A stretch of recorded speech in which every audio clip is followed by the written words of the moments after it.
أعوذ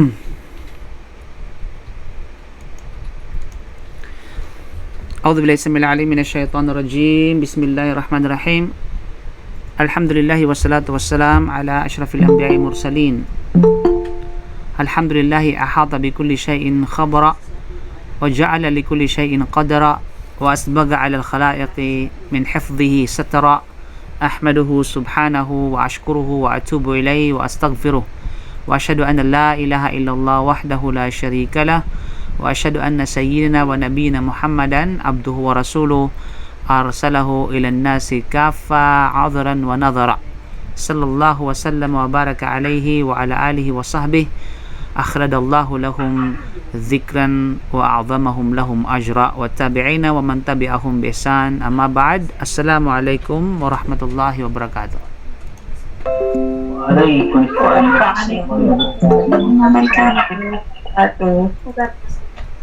Okay.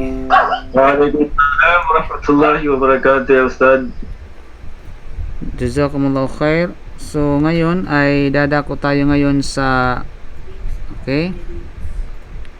sa continuation ng ating pag-aaral. Tayo ngayon ay nasa 21 na aya ng suratu An-Naba.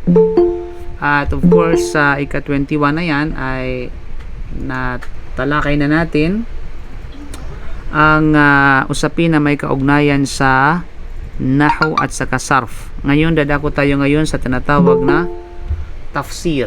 Okay, ng tafsir ng ika-21 na aya ng suratun Naba, inshallah subhanahu wa ta'ala.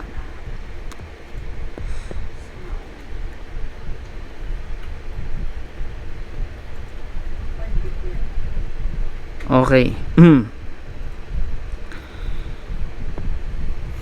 Sinabi ng Allah subhanahu wa ta'ala, ba'da a'udhu billahi minash shaitanir rajim, bismillahirrahmanirrahim, inna jahannama kanat mirsada. Inna jahannama kanat mirsada. So, ang mga aya na kasunod mga kapatid mula, sabi natin from 21 hanggang 30, ito ay tumutukoy at tumatalakay sa mga iilang mga impormasyon na may kaugnayan sa impyernong apoy at sa mga pangyayari, mga kaparusahan, mga mananahanan sa impyernong apoy at ang kanilang mga kalagayan. So ito ay bahagya lamang mula sa napakaraming impormasyon na may kaugnayan dito. Kaya naman mga kapatid sa panampalatayang Islam, sinabi ng Allah subhanahu wa ta'ala bilang pambungad, inna jahannama kanat mirsada. Inna, alam natin yan, ito yung harfu ta'kid. Ito po yung mga sabihin natin, mga salita na kung saan ay nagpapahiwatig ng pagpapatotoo. Nagpapahiwatig ng pagbibigay diin at affirmation, confirmation. So, ibig sabihin ay katiyakan, katotohanan, tunay, jahannama kanat mirsada. So, katiyakan, ang impyernong apoy ay mirsada. So, ibig sabihin dito mga kapatid, inna jahannama kanat, okay?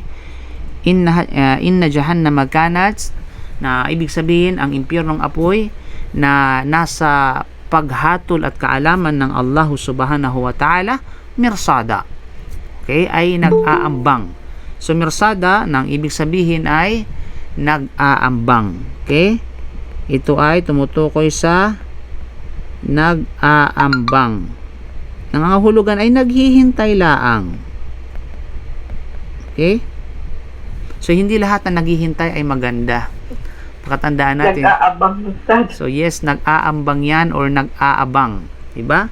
So, hindi lahat na naghihintay, nag-aambang or nag-aabang ay mabuti. May mga nag-aabang na talagang, nako, kapag ikaw ay nabiktima at ikaw ay sabihin natin na trap doon sa ambang na yaon, tunay na ito ay walang duda ay kagilagilalas, kumbaga ito ay masidhi, at yan ang pinakamasidhi dito ay ang impyerno ay mag-aabang sayo at mag-aambang sayo, you know. But by the way ay kasi ambush yan ang mirsad, ito ay sabihin natin tumutukoy sa tinatawag na ambush. Okay, kaya nag-aambang talaga yan. So lahat ng mga nag-aambush ay nag-aabang yan at naghihintay sa kanilang magiging biktima at magiging tinatawag na aambushin. Okay? So ibig sabihin ay mirsada, ipinapakahulugan dito bilang tinatawag na naghahanda. Okay? Ito ay naghahanda. Kung ikaw na tao ay hindi naghahanda sa kaganapan sa araw ng paghuhukom, kung ikaw na tao ay hindi naghahanda sa iyong pagpanaw sa daigdig at kung ano yung magiging kahihinatman mo sa kabilang buhay, lalo pat ang mga walang pananampalataya at makasalanan, mga kriminal at iba pa, mga lumalabag sa kautusan ng Allah subhanahu wa ta'ala, ay sila ay hindi naghahanda sa kanilang magiging kahinatnan sa kabilang buhay, well, ang impyernong apoy ay naghahanda para sa iyong pagdating. Okay? Para sa iyong tinatawag na pagdating. At kapag nandun ka, welcome na welcome ang tao doon upang matamasan niya ang mga parusa na inihanda sa kanya ng Allah subhanahu wa ta'ala. So, ito'y nakahanda. Nilikha ito ng Allah subhanahu wa ta'ala at inilaan para sa mga hindi naniwala at walang pananampalataya. Inilikha ito ng Allah subhanahu wa ta'ala at inilaan para sa mga taong mahilig sumuway at makasalanan sa Allah subhanahu wa ta'ala. Yan ang katangian ng impyernong apoy. Naghahanda, nag-aambush, nag-aambang, naghihintay. Okay? So mga kapatid sa panampalatayang Islam. So yun mga kapatid. So naghihintay sa paghahanda. Naghihintay sa tinatawag na paghahanda. So yun ha. So, kabilang yan sa katangian ng impyernong apoy. Kapag tinanong kayo, anong katangian ng impyernong apoy sa aya na ito? So, yan, isa yan sa mga, isulat niyo yan ha, sa mga review natin. Okay? Anong katangian ng impyernong apoy na nakasaad sa aya na ito? So, yan ay mirsada. Mirsada. You know? At kabilang sa, syempre, pangalan ng impyernong apoy ay walang iba, kundi ay Jahannam. Okay? Jahannam. Then kasunod dito mga kapatid sa panampalatayang Islam, sinabi littaghina maaba. So dadako ta ngayon sa tinatawag na littaghina maaba. So ngayon, pag-usapan natin ngayon yung tinatawag na syntax o kay i'rab at may kaugnayan sa sabihin natin sa grammar, no? At mga morphology, pag-aaral at pagsisiyasat ng pagsusubaybay at pagbabaybay ng mga bawat salita na matatagpuan sa mga aya na ating makukuha mula sa Suratun Naba. So, yun. So, pagdating sa tinatawag na usapin, littaghina. Okay. Wala ba si Ali para maging sino ba si pwede nating maging Fatima Ibrahim, bakit nandito ka sa boys section? Okay, at saka si di pala. Okay, Sister Fatima. Okay. Aldin, pwede ba maging host ka? Wala kasi si Alfie. Wala kasi si Ali. Basta paano, di ko alam paano mag-host. Bali, hindi. I-add kita sa host para sino mang papasok, ipindutin mo lang ng Okay? Add. Sige po. Okay lang, Ustad. Pero wag mong papasukin yung mga outsider at saka yung mga walang uniform. Yung walang ID. Sige, try ko. Inshallah. So pakimute ng muna. Sulutaki na maaba, mga kapatid. So pag pinag-usapan natin, of course, isa-isahin natin, no? Littaki na dito, yung dyan, una-una sa tinatawag na lam dyan. Okay? Yung tinatawag na lam. Okay? So, ang lam dyan, mga kapatid, ito po ay, sabihin natin, ay preposition. Okay? Ito, harfu jarrin.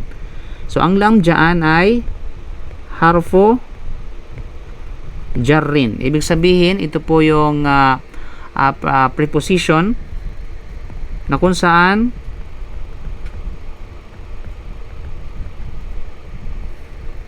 prefix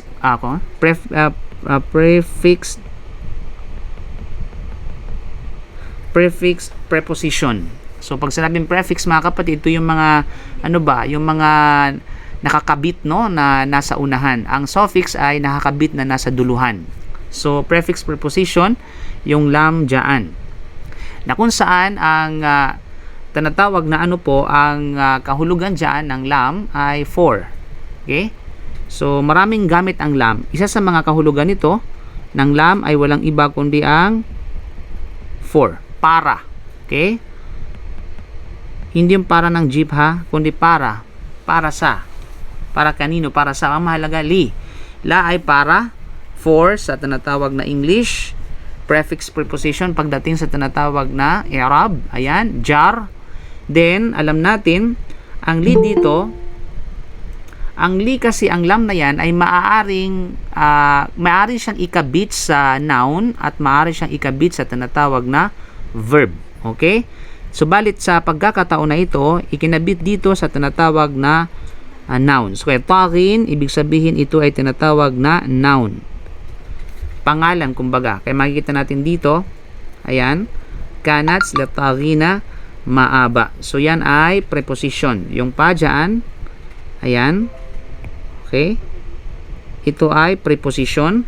Yung tagin, ito ay tinatawag na noun. Ayan, yung ano dyan, tagin, noun po yan. Bakit natin masasabing ito ay noun? So, noun siya dahil bakit ay mayroong tinatawag na alif wal lam. Okay? Mayroong alif wal lam. So, sabihin, Ustaz, bakit wala namang alif lam dyan? Okay? Now, yes, good question, no? Kasi mayroong alif wal lam dyan. Subalit na hindi natin makikita yung alif lam dyan. Hindi natin makikita yung alif dyan bagkus ang makikita natin ay lam. Okay? Lam. Now, sa tinatawag na sarf, sa usapin na may kinalaman sa tinatawag na sarf, yun na si Ali. Okay, may kaugnay sa tinatawag na sarf. Ganito po yan. Kasi ang original po niyan is at-taghin. Okay? At-taghin. So, tapos, mayroon ditong lam. Okay? Na kung kaya, kapag ang isang noun na mu'arrafa, kapag ang isang noun na mayroong alif wal lam, nangangahulugan ay yan po ay tinatawag na mu'arrafa o ma'rifa. Kaya naman, kapag pinasukan siya, okay, o mayroong dumikit sa kanya o kay kumabit sa kanya sa unahan, syempre sa unahan man dapat ang ikabit niyan, ay tunay na yung tinatawag na sabihin natin, yung alif dyan ay mawawala. Mawawala ang alif, subalit mananatili ang tinatawag na lam. Okay? Mananatili ang lam. Linaw? So, ang alif dyan ay matatanggal at bagkus papalit dito kung ano man ang ikakabit dito. So, idudugtong na since dito ay lam ang idinugtong. Ayan. So, magiging mawawala ang al. Mawawala yung tinatawag na sabihin natin. Okay? Mawawala yung alif na yan. Then, papalit dito yung tinatawag na sabihin natin lam. Isyala. Okay? Okay? Papalit dito yung lam. Ayan. So, mawawala yung ano po dyan. Mawawala yung alif dyan. Linaw? Kaya, litagina maaba. So, makikita natin dyan, li kasi alin ay li. Then, magiging pagbabasa ay matatanggal siya at process sapagkat ito po ay sabihin natin mula sa hurufo asyamsiya. Kaya, mawawala yung tinatawag na alif dyan. Kaya naman, still na meron dyan al-mu'arrafa. Hindi nawawala yan. Bali nawawala lang yung alif. Kaya naman, yan ay matatawag natin na noun. Deklara natin na ito ay noun sapagkat originally yan po ay tinatawag na alif wal lam. Linaw?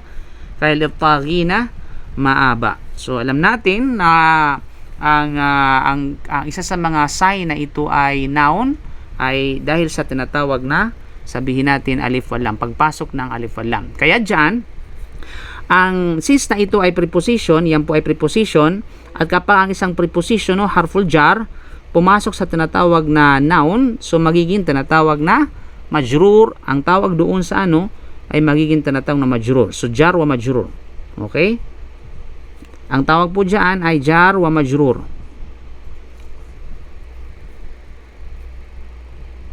Balik spelling, harful jar. Yes. Bakit hindi majrur yung litagi na tapos fatha yung sa nun? Good. Mamaya na. Okay, napakaganda yan. Napakagandang tanong yan. So, litagi na ay ang la dyan is jar, tapos ang pangalan, ang magiging tinatawag na ano po is majrur. Okay, jar wa majrur. So ibig sabihin, ito yung okay, ang tawag dyan sa preposition, no, is jar. Then yung tawag sa isim, yung isim na sabihin natin pinasukan at kinabitan ng jar ay majrur ang tawag po dyan. So jar wa majrur. Okay, jar wa majrur. Okay. Now, dito, of course, ang majrur dyan, ito ay genitive. So, ang tagin dyan, ito ay tinatawag na sabihin natin ay, yan, okay? Ito ay magiging genitive, okay, genitive masculine, plural, okay, active particle. Okay, malinaw? Active particle. So ibig sabihin genitive kasi nga ay pakatandaan. Ano bang genitive sa ano, sa sabihin natin, ano bang genitive sa Arabic? Ang genitive sa Arabic ay majrur. Okay? Nasa kalagayan ang tinatawag na majrur. Okay? Masculine sapagkat ay panglalaki po yan. Panglalaki. Taghin. You know? Sapagkat ang pambabae po ng taghin ay ano, hindi naman siya ano, taghiyat. Yan, taghiyat. Ang pambabae po niyan, ganito po yan. Okay? Kasi ang original po niyan is taghun, kaya nagiging tagin po yan dahil nga nasa kalagayan ng genitive case. Kapag nasa kalagayan siya ng tinatawag na nominative case or marfo, nagiging tagun. You know?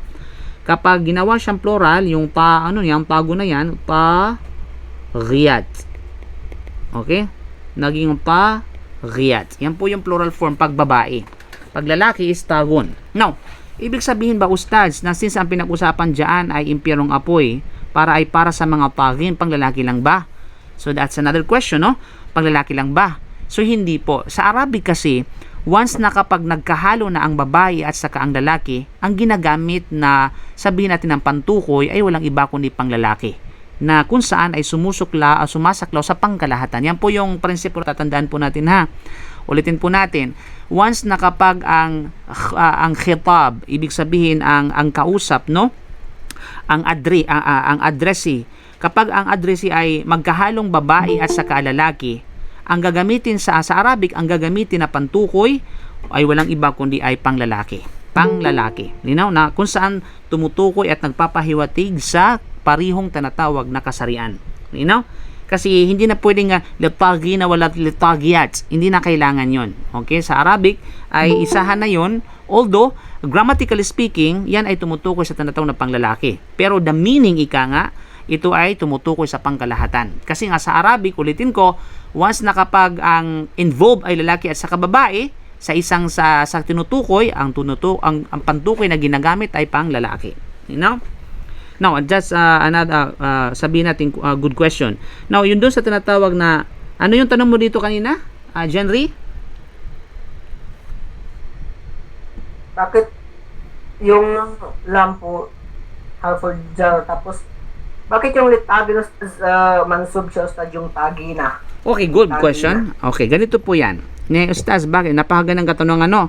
Ustaz, bakit yan tagin? Tagi na. Bakit So, ganito po yan, ha? Litagina. You know? Litagina. Sabi natin kanina, ustads, ayan ay majrur. Hindi bagat ang katangian ng majrur o ang haraka ng majrur ay kasra? 'Di ba? Ay tinatawag na kasra. So bakit po diyan ay hindi tinatawag na kasra bagkus ay fatha? Fatha. Good question. Kaya naman kapag ito ay ginawang i'rab, jar wa majrur at tagin majrurun bil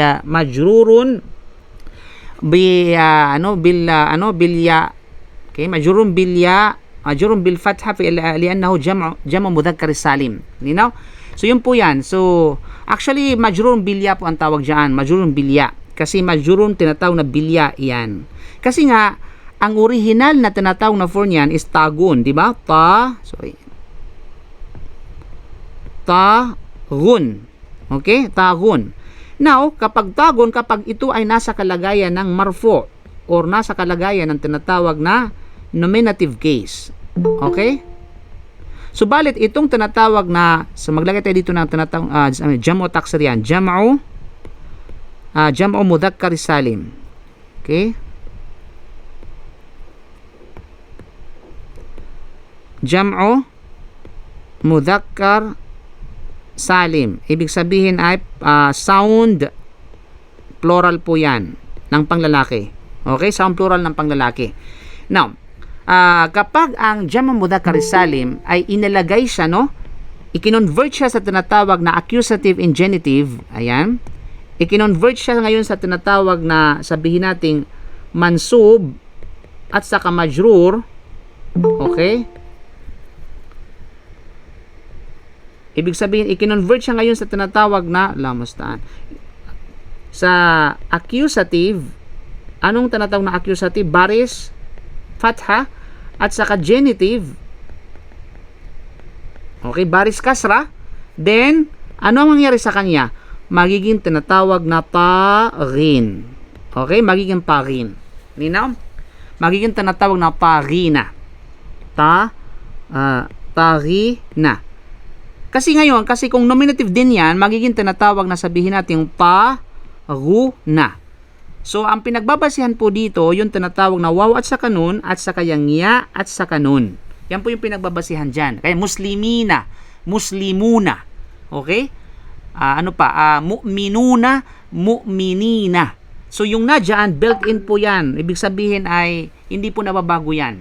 Okay? Yung tinatawag na nun dyan na nakadikit sa dulo. Kasi yan yung nun dyan, yung waw at saka ya, tapos kasunod ay nun, na kung saan ay fatha, mabniya po yan, ay yan po ay nagpapahiwatig sa plural form ng sound plural. Ika nga ng mudhakkar. You know?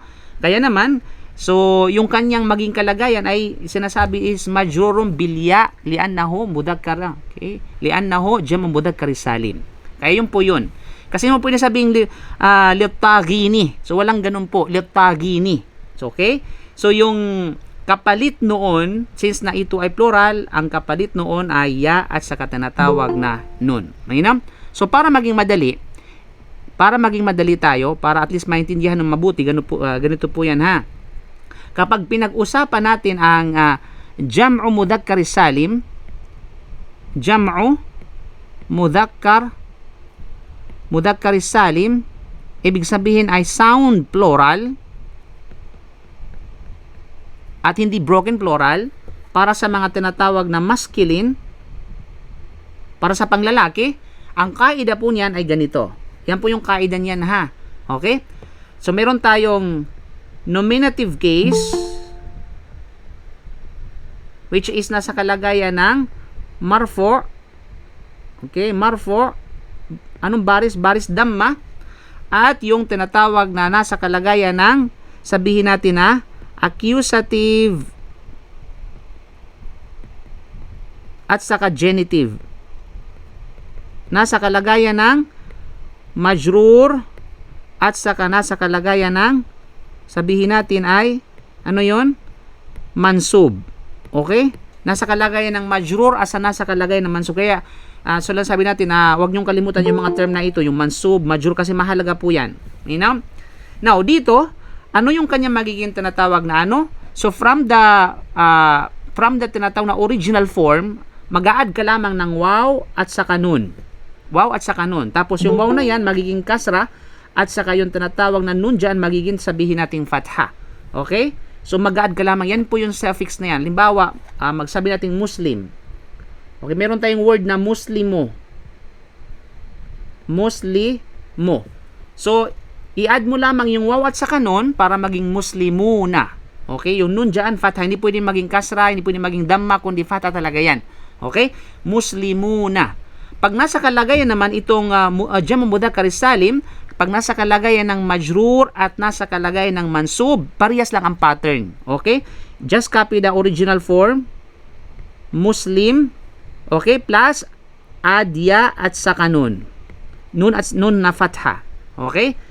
Nun na fatha. Kaya magiging tinatawag na musli. So, ang mim dyan, basically yan po ang original po niya ay Dhamma. So since na ang ano po niyan, ang idudugtong ay ya at saka nun, hindi na magiging Dhamma, kundi magiging tinatawag na kasra na siya. Okay? Magiging kasra na. Kaya magiging muslimi na para magiging prolong. Ika nga. You know? Muslimi na. Yun po yung pattern nun. Ulitin po ha. Huwag niyong kalimutan tong yung principle na ito. Ulitin natin ha. Kapag ang jam'u mudzakkar salim ay nasa kalagayan ng tatlong ito. Nasa kalagayan ng marfu, nominative case, then ang kanya magiging additional sa dulo ay waw at saka nun na fatha. At kapag nasa kalagayan naman ng genitive case at saka accusative case ay ang i-add mo sa original na form ng salita ay ya at saka nun na fatha. You know? So, yun po yan. So, naintindihan ninyo? Alhamdulillah, Ustad. Opo, Okay. Ustad. So, yun po yung ano. So, yun po yan ha. So, litagi ka. Lil muslimin. Lil muslimina. Halimbawa, lil mu'minina. Diba? So, yun po yan. So, yun po talaga yung pattern. Yun talaga yung pinaka-simplest ika nga sasabihin natin na technique. Papaano nyo mapapaano. Bakit yan? Ustaz, bakit ganun? Muslimun na mayroong muslimun, may muslimin, mayroong kafirin, mayroong kafirun. Diba? Mayroong fasikun, fasikin. So, yun po dahil nga depende po yan sa tinatawag na case. You know? At kaya nagiging muslimin at kaya nagiging muslimun. So, ganun po yan. So, litagina maaba. So, dyan yan, jar wa majrur. So, yan ay tagin, majrurun bilya liannahu mudhakkar, jamu mudhakkar salim. Okay, now let's talk about maaba. Okay.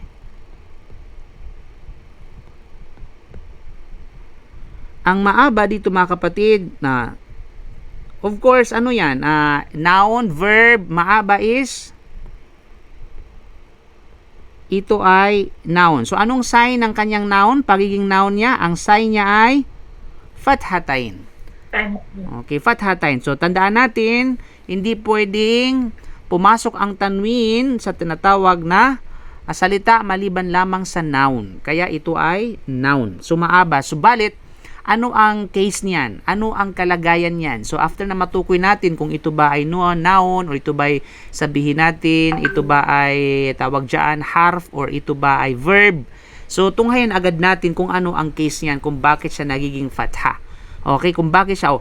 After yan, ustaz, ay noun po yan sapagkat yan ay mayroong tanwin. Subalit, bakit po siya nagiging fathatain at hindi siya nagiging kasratain at hindi siya naging dammatain? So, tulad ng sinasabi natin, paulit-ulit ang sasabihin, ang default talaga niyan is maabun. Okay, yan po yun. Lahat po ng salita, ang default niyan is nominative case or damma. Nababago lamang, lalo pat yung noun, di ba? Lalo pat yung tinatawag na noun. So, lahat ng noun, ang case po niyan ay nasa nominative case, marfu. Subalit na nababago lamang siya from mansub to majrur dahil sa may kadahilanan. Okay? So, yan ay ismun mansub. Noun ay, yan po ay ismun mansub. Okay? Ismun mansub, nang ibig sabihin ay accusative, accusative masculine, indefinite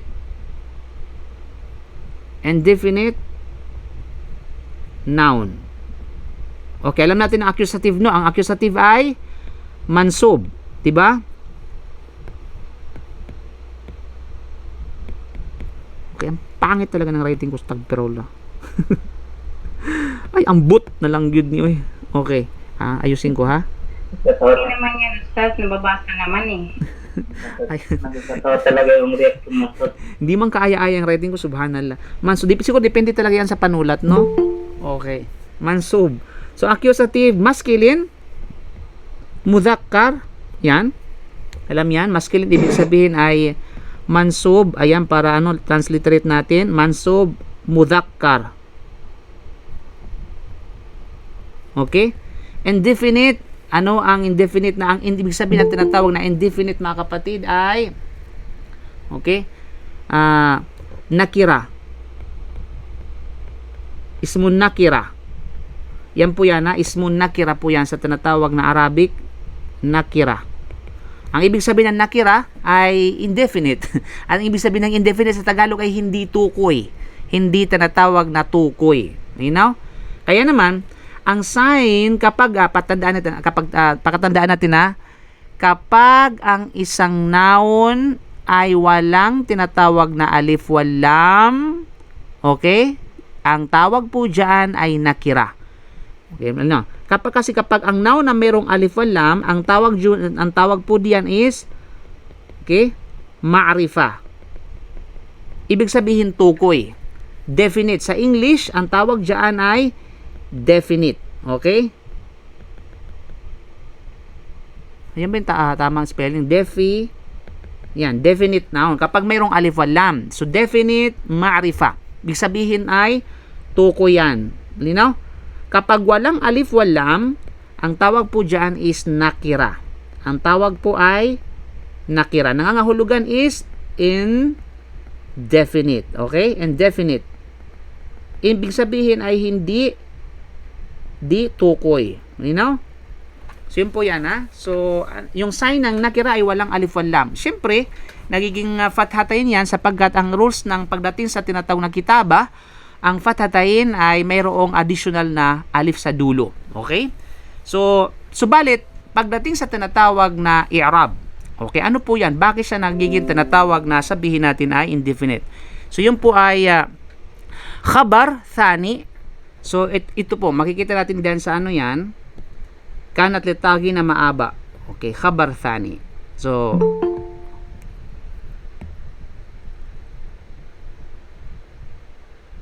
okay. So, yung maaba po dyan ay khabar thani. Pangalawang tinatawag na khabar, ibig sabihin ng khabar ay panag-uri. Okay? Panag-uri. Ibig sabihin ay second sa English term predicate. Yes, predicate. Predicate. Subalit ay pangalawang predicate siya. Ang tanong, unang-una, di ba kapag may panag-uri, mayroong tinatawag na simuno? Kasi hindi pwede magkaroon ng panag-uri na walang simuno. Di ba? So, ang tanong dyan, simuno means subject or mubtada. Okay? O sabihin natin ano? Ang tanong, saan yung simuno at saan yung tinatawag na subject? Okay. Babalikan natin ngayon yung kanat. Kaya dito, mayroon nilagay dyan na sabihin natin kanat. Ibig sabihin ay, yan ay panag-uri o predicate na pangalawang predicate o panag-uri ng kanat o khabaru kanat. Okay, ano yung kanat dito? Yung kanat yung nauna na makikita natin sa tinatawag na verse 21. Okay? Kasi verse 22 ito yun. Yan o. Okay? Fakanat saraba. 21, tayan. Sabay 21. Ayan, kanats, yun pala yan. Sorry. Ito po ay nasa yung kanat. So, inna jahannama kanats. Wait lang. Ayan po yan. Okay? So, makikita natin, yan ay kanat. Yan yung kanat na yan. So, ano ba yung, balikan natin, ano ba yung ano ng kanat? Pag once na, kapag may word na kanat, kasi ang original po is kana. Yung kana na yan ay meron siyang papel. At ang papel niyan ay una, ismu kana. Okay, ismu kana. Ayan. At saka pangalawa, meron tayong khabaru kana. Khabaru kana. Malinaw? Khabaru kana. Na kung saan, pag sinabing ismu kana, ang tumutukoy dito ay, syempre, yung noun of kana. Noun of kana. Then dito is yung tinatawag na sabihin natin ay predicate of kana. Okay? Predicate of kana. Linaw? Nang tanong, saan dito yung itinatawag na ismo kana? Kasi kanats, di ba? Kanats mirsada, inna jahannama kanats mirsada. Tunay na ang impyernong apoy ay sabihin natin nag-aabang. So yung I dito is yung kanat dito ay para siya nga ba, parang pag to connect ika nga para mabuo yung isang pangungusap, no? So ay nag-aabang, nag-aambang dito. Okay? So yung kanat diyan ay nasaan yung isim niyan? So tulad ng sinasabi natin last na ang kanat diyan ay hindi nakatago, hindi inihayag yung isim. Kaya naman, ano yung katumbas ng kanat pagdating sa tinatawag na damir? Hiya. Okay? Now kanats hiya mirsada. ang hiya dito babalik sa tinatawag na Jahannam na kung saan pambabae. You know? Kasi ang Jahannam ay pambabae po yan. Na kung kaya, ito po yung ismo kana dito. So, kanat hiya mirsada. You know? So, kapag meron ng natukoy na rin ng ismo kana, so hindi magkakaroon ng ismo kana kung walang khabaru kana. So, yung khabaru kana dito ay walang duda, ito yung tinatawag na mirsada. Ito yung sabihin natin khabaru kana. So, mirsada, yan ang khabaru kana. Khabaru kana. So, kapag may ismo kana, may khabaru kana. Okay? Huwag natin kalimutan niya. Kapag may ismo kana, may khabaru kana. Yan papel niyan. Ismo kana, khabaru kana. At yung case ng khabaru kana ay kinakailangan na nasa mansub. Okay, kaya nga dito, mirsada. Ay, Ustaz, bakit mirsada at hindi mirsadun, mirsadin, kundi mirsada? Kasi nga khabaru kana. Kasi ang papel ng khabaru kana ay nagiging fathatain ang kanyang tinatawag na sabihin natin kalagayan, nagiging accusative ang nasa kalagayan ng sabihin natin khabaru kana. Okay? At yung kana naman nasa nominative case. Nasa kalagayan ng nominative case. Malinaw, nasa kalagayan ng marfu. Malinaw? Kaya, yun ang papel ng kana. Ang ismo kana ay magiging nasa nominative case at ang khabaru kana ay nasa accusative case. Kaya makikita natin yan, mirsada, nasa accusative case, nasa kalagay ng mansub. Na kung kaya yung maaba, pangalawang khabaru kana. Okay? Pangalawang tinatawag na khabaru kana. Kasi ito yung una at ito yung pangalawa. You know? Kaya yung kalagayan nito ay nasa kalagayan din ng accusative case. Okay? So kaya pag tinanong kayo, ano ang papel ng kana pagdating sa khabar? Ano yung case niya? Ang case niya ay nasa accusative case. At ano naman ang case ng ismo kana? Okay, ang ismo kana ay case niya ay nominative case. Okay? So yun po yun. So yun ang papel niya na. Hindi pwede maging baliktad yan na ang ismo kana magiging mansub at ang khabaru kana maging marfu. Hindi pwedeng ganun. Okay? So ang mahalaga yan po ay sabihin natin ay maaba nangangahulugan na ito ay panag-uri o pangalawang khabar ng sabihin natin ng kanat. Kaya naman ito ay mansub. Okay? Of course ay khabaru kana wal jumlatu fi'liya ito ay medyo malalim wag na natin kailangan malaman pa. Now dadako tayo ngayon sa tinatawag na tafsir. Pagdating sa tinatawag na tafsir, kung ating sabihin natin ihimay-himay ng kaulugan, lit-taghina, okay? Li ay ang li diyan ay para, no? Taghin. Okay. Ang root word ng taghin, mga kapatid sa panampalatayang Islam, ito po yung root word ng taghin. Ang root word niyan ay tughyan. Okay? Tughyan. Ang root word po niyan is tughyan. Ang verb po niyan ay walang iba kundi is tagha. Diba? Naalala niyo yung idhab ila fir'auna innahu tagha. Diba? Pumunta ka o Musa kay Firaun dahil si Firaun ay nagtagha. Ang tagha, mga kapatid, ay ang ibig sabihin ng tagha o tughyan ay mga nagmamalupit. Yan ang ibig sabihin nun, nagmamalupit. Okay? Tyrants, kumbaga. Yan, nagmamalupit, nagmamalabis. Okay? Ang tughyan, ibig sabihin pagmamalabis.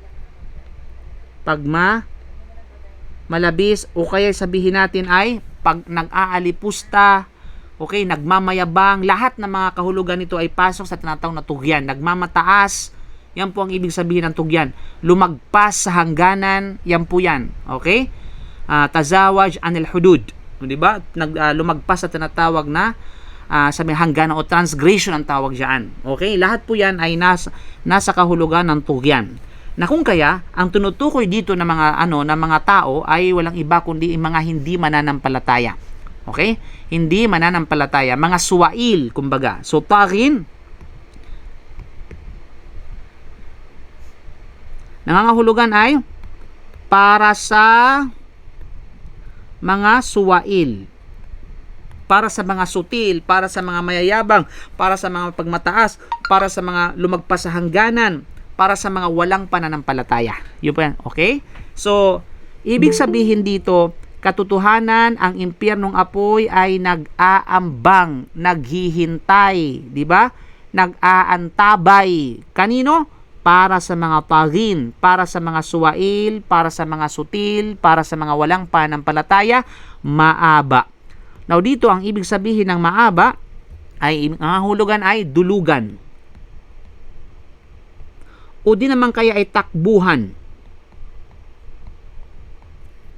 Kasi saan patatakbo ang mga walang pananampalataya? Meron pa ba silang tatakbuhan? Wala. Wala namang purgatorio. Okay, wala namang, hindi sila pwedeng manirahan sa pagitan ng langit at saka ng impyerno. Walang ganong place doon sa pagitan ng langit at saka impyerno. Wala po mga kapatid sa pananampalatayang Islam. Kaya naman, walang ibang dulugan, walang ibang takbuhan ang mga suwail na ito, ang mga walang pananampalataya na ito, maliban lamang sa impyernong apoy. Kasi hindi naman sila welcome sa langit. Hindi naman sa welcome sa paraiso. So wala silang ibang titirhan at patutunguhan utunguhan maliban lamang sa tinatawag na sabihin nating ay Jahannam. 'Di ba? Wala silang ibang opsyon. Sa araw na yaon ay hindi sila pwedeng mamili kung saan sila pwedeng pumasok. Wala na silang kalayaan pa doon kung ano ang kanilang gusto na sabihin natin na papasukan. Okay?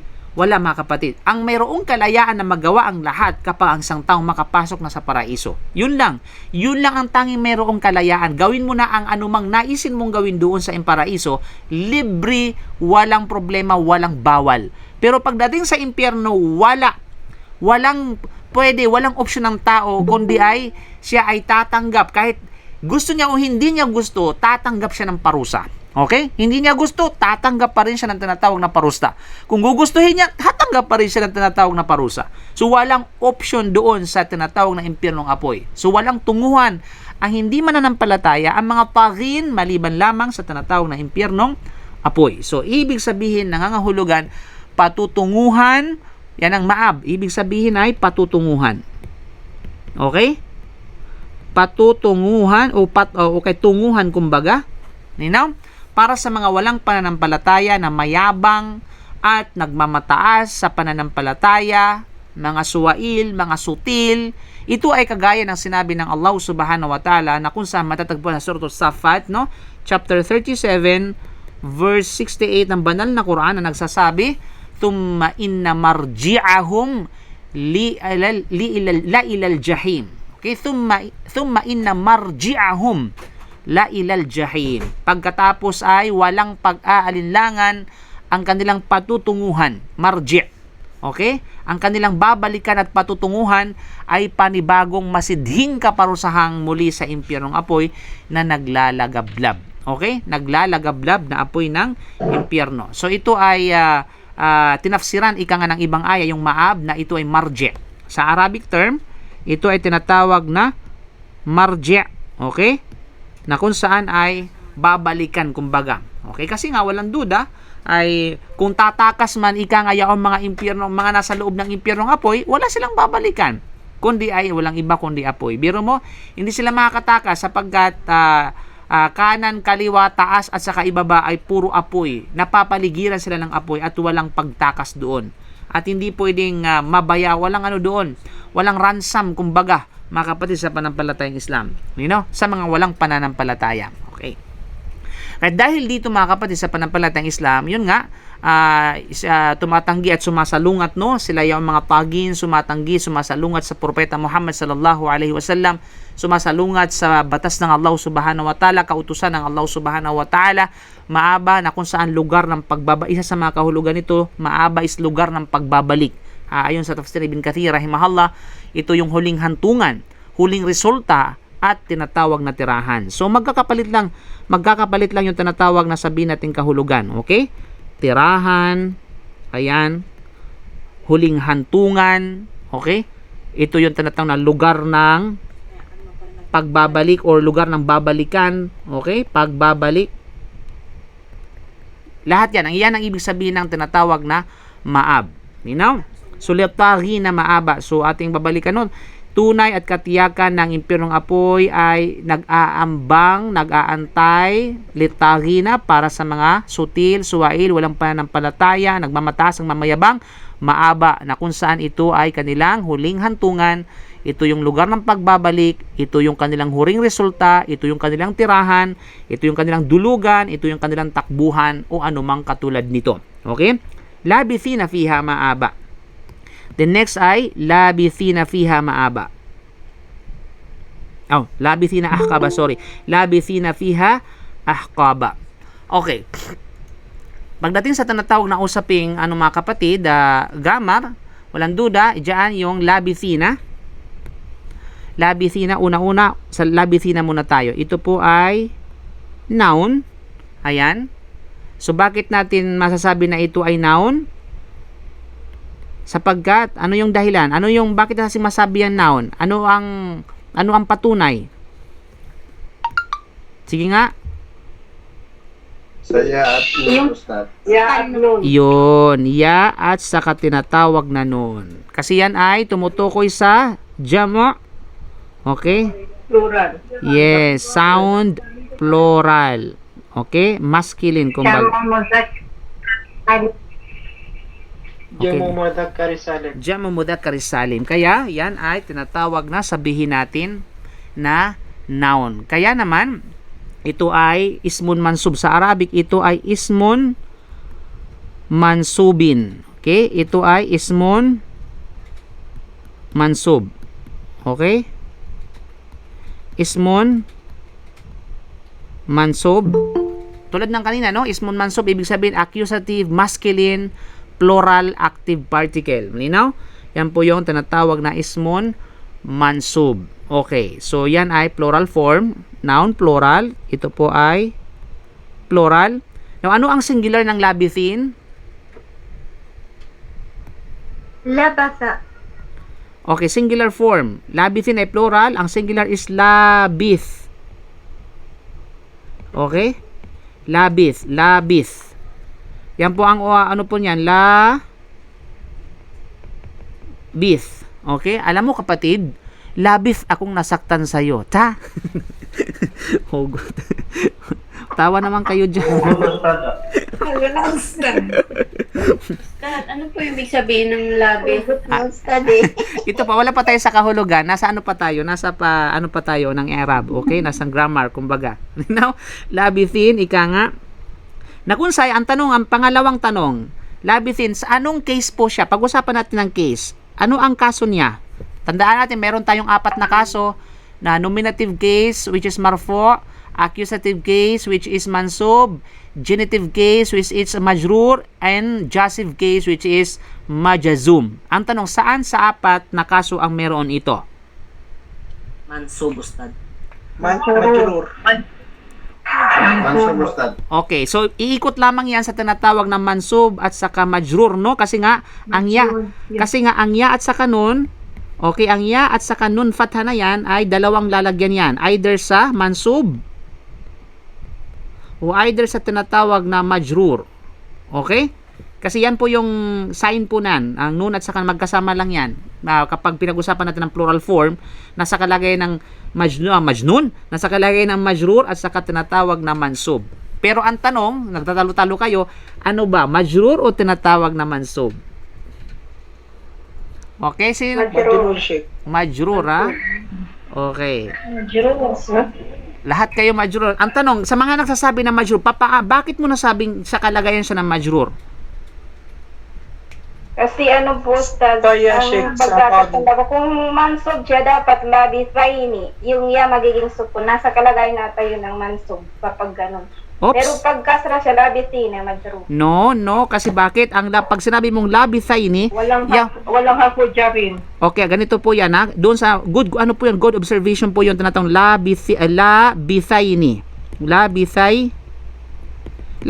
Ang labithaini, nasa kalagayan din po yan ng tinatawag na plural ng mansub at saka majrur kapag dual form ang pinag-uusapan. Dual form. Okay? Ang labithaini naman dual yan eh. Plural po yan. Okay? Plural po yan. So, mashallah tabaraka. At least maganda yung mansub or majrur. Ano ba talaga yan? Kasi pareha lang ang gamit ng majrur at saka mansub eh. Pagdating sa plural form. Okay? Pagdating sa tinatawag na case ng plural form mudhakkar salim. Okay? So, the some plural form. So, ano ba talaga? Majrur at or mansub. So, ito po yan. Ito po ay nasa kalagayan ng majrur. Okay? Majrur po ay, yan po ay tinatawag na majrur. Bakit, Ustaz? Kasi nga, okay? Labithin, ay hindi siya. Okay, ako. Mansub at Kasi wala pwedeng halata ko, Jarin. Hindi ka pinangunahan ng ako, Jarin. Okay, ganito po yan. Okay, to reconcile yan, dalawa po yan. Either sa kalagayan ng majrur or nasa kalagayan ng tinatawag na mansub. Okay, good. Na Ustaz, ipaliwanag mo sa amin ngayon kung ito ba ay paano siya maging nasa kalagayan ng majrur at sa kapalagayan ng tinatawag na mansub. Okay, dadako tayo ngayon sa kalagayan na yan ay nasa majrur. Paano siya naging majrur? Kasi nagiging majrur siya kasi bakit? Babalik siya sa tinatawag na sabihin natin dito sa tinatawag na katangian ng sabihin natin taghin. Okay? Kasi sa bakit? Sapagkat taghina. Tapos labithina. Nagits nyo?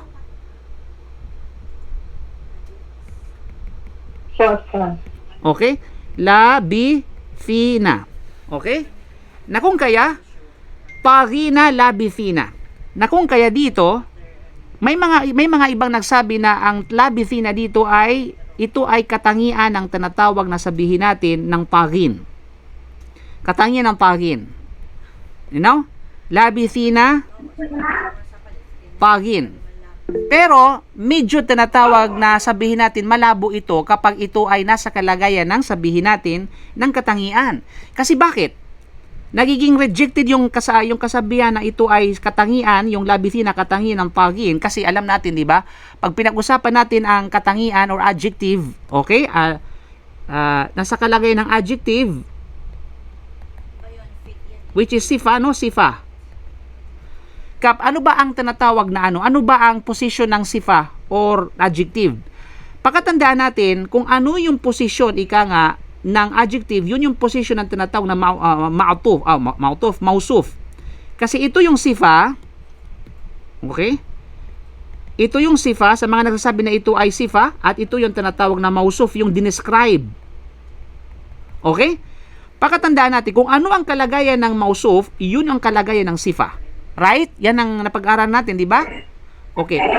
Lahat yan, pagdating sa tinatawag na bilang, pagdating sa case, pagdating sa tinatawag na lahat-lahat, pambabae, panglalaki, lahat yun ay kinakailangan ay magkasing-ayon ang mausuf at saka yung sifa. Hindi pwedeng magkahiwalay yan. Hindi pwedeng tinatawag na sabihin natin mayroong opposite sa kanila. Ngayon na kung kaya, ang tanong Ustad, saan dito yung opposite sa kanya? Meron tinatawag na opposite. Okay? Anong opposite yun mga kapatid? Yung alif wal lam. Kasi ang taghin mayroong alif wal lam, samantalang ang labithin walang alif wal lam. Nagets nyo? Yes, Ustad. Yes. Kaya malabo ito na ito ay nasa kalagayan ng majrur. Okay? Nasa kalagayan na tinatawag na majrur. Yes, majrur siya. Okay, pero ang tanong, kung walang problema, majrur siya, subalit hindi pwede kasi kung majrur, sa anong dahilan para maging majrur? Okay. Sifa lang yung tanging maano dyan eh. Yung tanging may apply kung ito ay nasa kalagayan ng majrur. Ay, sorry. Okay, nasa sifa. Ngayon, kung sifa naman, titingnan natin ngayon yung mausuf. Anong kalagayan ng mausuf? Dito pa lamang yung mausuf ay merong alif wal lam, samantalang ang tinatawag na sifa walang alif wal lam. So, hindi pwede. Okay, so, ang nagsasabi na ito ay majrur, ito ay nasa kalagayan ng majrur, ito ay wrong, ika nga. Na kung kaya, nasa kalagayan ito ng tinatawag na sabihin nating mansub. O sabihin natin na mansub ay accusative case. Ang tanong ngayon, Ustaz, anong dahilan bakit naging nasa case siya ng mansub? Yung kaso niya is mansub. Okay. So anong meron sa kanya? Kaya naman sa Arab, yan po ay tinatawag na hal. Okay, yan ay hal. Okay? Maninaw? Hal. Ang tanong sa grammar, ano ba ang ibig sabihin ng hal, Ustaz? Ganito po yan. Ang hal, ito po ay circumstantial expression or expression. Circumstantial. Hindi ko maano sa ano. Circumstantial. You know? Circumstantial. Tama ba? Circumstantial po. Yes, circumstantial po. Hindi po circus ha. Kundi circumstantial. Opo. Yun Tama po yan. sir. Circumstantial phrase kumbaga. Ayan natin ha. Ang hal ay nawala na. Okay. Circumstantial phrase or expression. Okay? Ano yun sa Tagalog?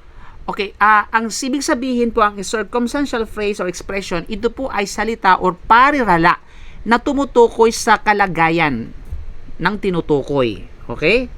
If I'm not mistaken, yun po yung ibig sabihin ng tinatawag na sabihin natin hal. Okay? Ito po ay tumutukoy sa kalagayan. Sabihin natin ay kaya circumstance, ibig sabihin ng pangyayari ba? Ito ay tumutukoy sa sitwasyon o sabihin natin na so yun. Hirap man ako sa Tagalog eh. Wait lang ha, yan natin ha. Okay. Circumstantial. Ayan po, circumstantial po. So ito po ay sabihin natin yun. Di ko maano sa ano eh. Mayroon pa ipaliwanag, Ustad? Ano sa Di ba yan, Ustad, yung kalagayan? yes, ito po ay Yan nga, kalagayan. Yan lang sa tinatawag kalagayan. Kalagayan nga. Okay, yan lang sa kalagayan, wala nang iba. Kalagayan naman talaga yan sa hali, sitwasyon circumstance. Ito ay tumutukoy sa tinatawag na sabihin natin kalagayan o tumutukoy. Okay, pero meron pong ano po yan, sabihin natin detalyado na paliwanag kumbaga na kung saan wait lang ha, hanapin ko wait lang ha. Detalyado kumbaga ibig sabihin pagbibigay ng detalyado. Okay? So ito ay tumutukoy sa yan. Ito po ay ibig sabihin ito ay pahayag ba? Ito ay isang pahayag o ito ay isang parirala na nagpapahayag sa katayuan, nagpapahayag sa pangyayari o kaganapan. Yun yung Tagalog nun. Naintindihan nyo? Ito po ay isang parirala. O, ito ay isang pahayag. Nakuli din. Okay, nagpapahayag sa katayuan o nagpapahayag sa pangyayari o kaganapan ng isang bagay. Yan kaya ang ibig sabihin. Kaya nga, maintindihan natin dito sa tinatawag na kahulugan, no? Kaya ang kahulugan kasi ng labithina ay mananatili. Ayan.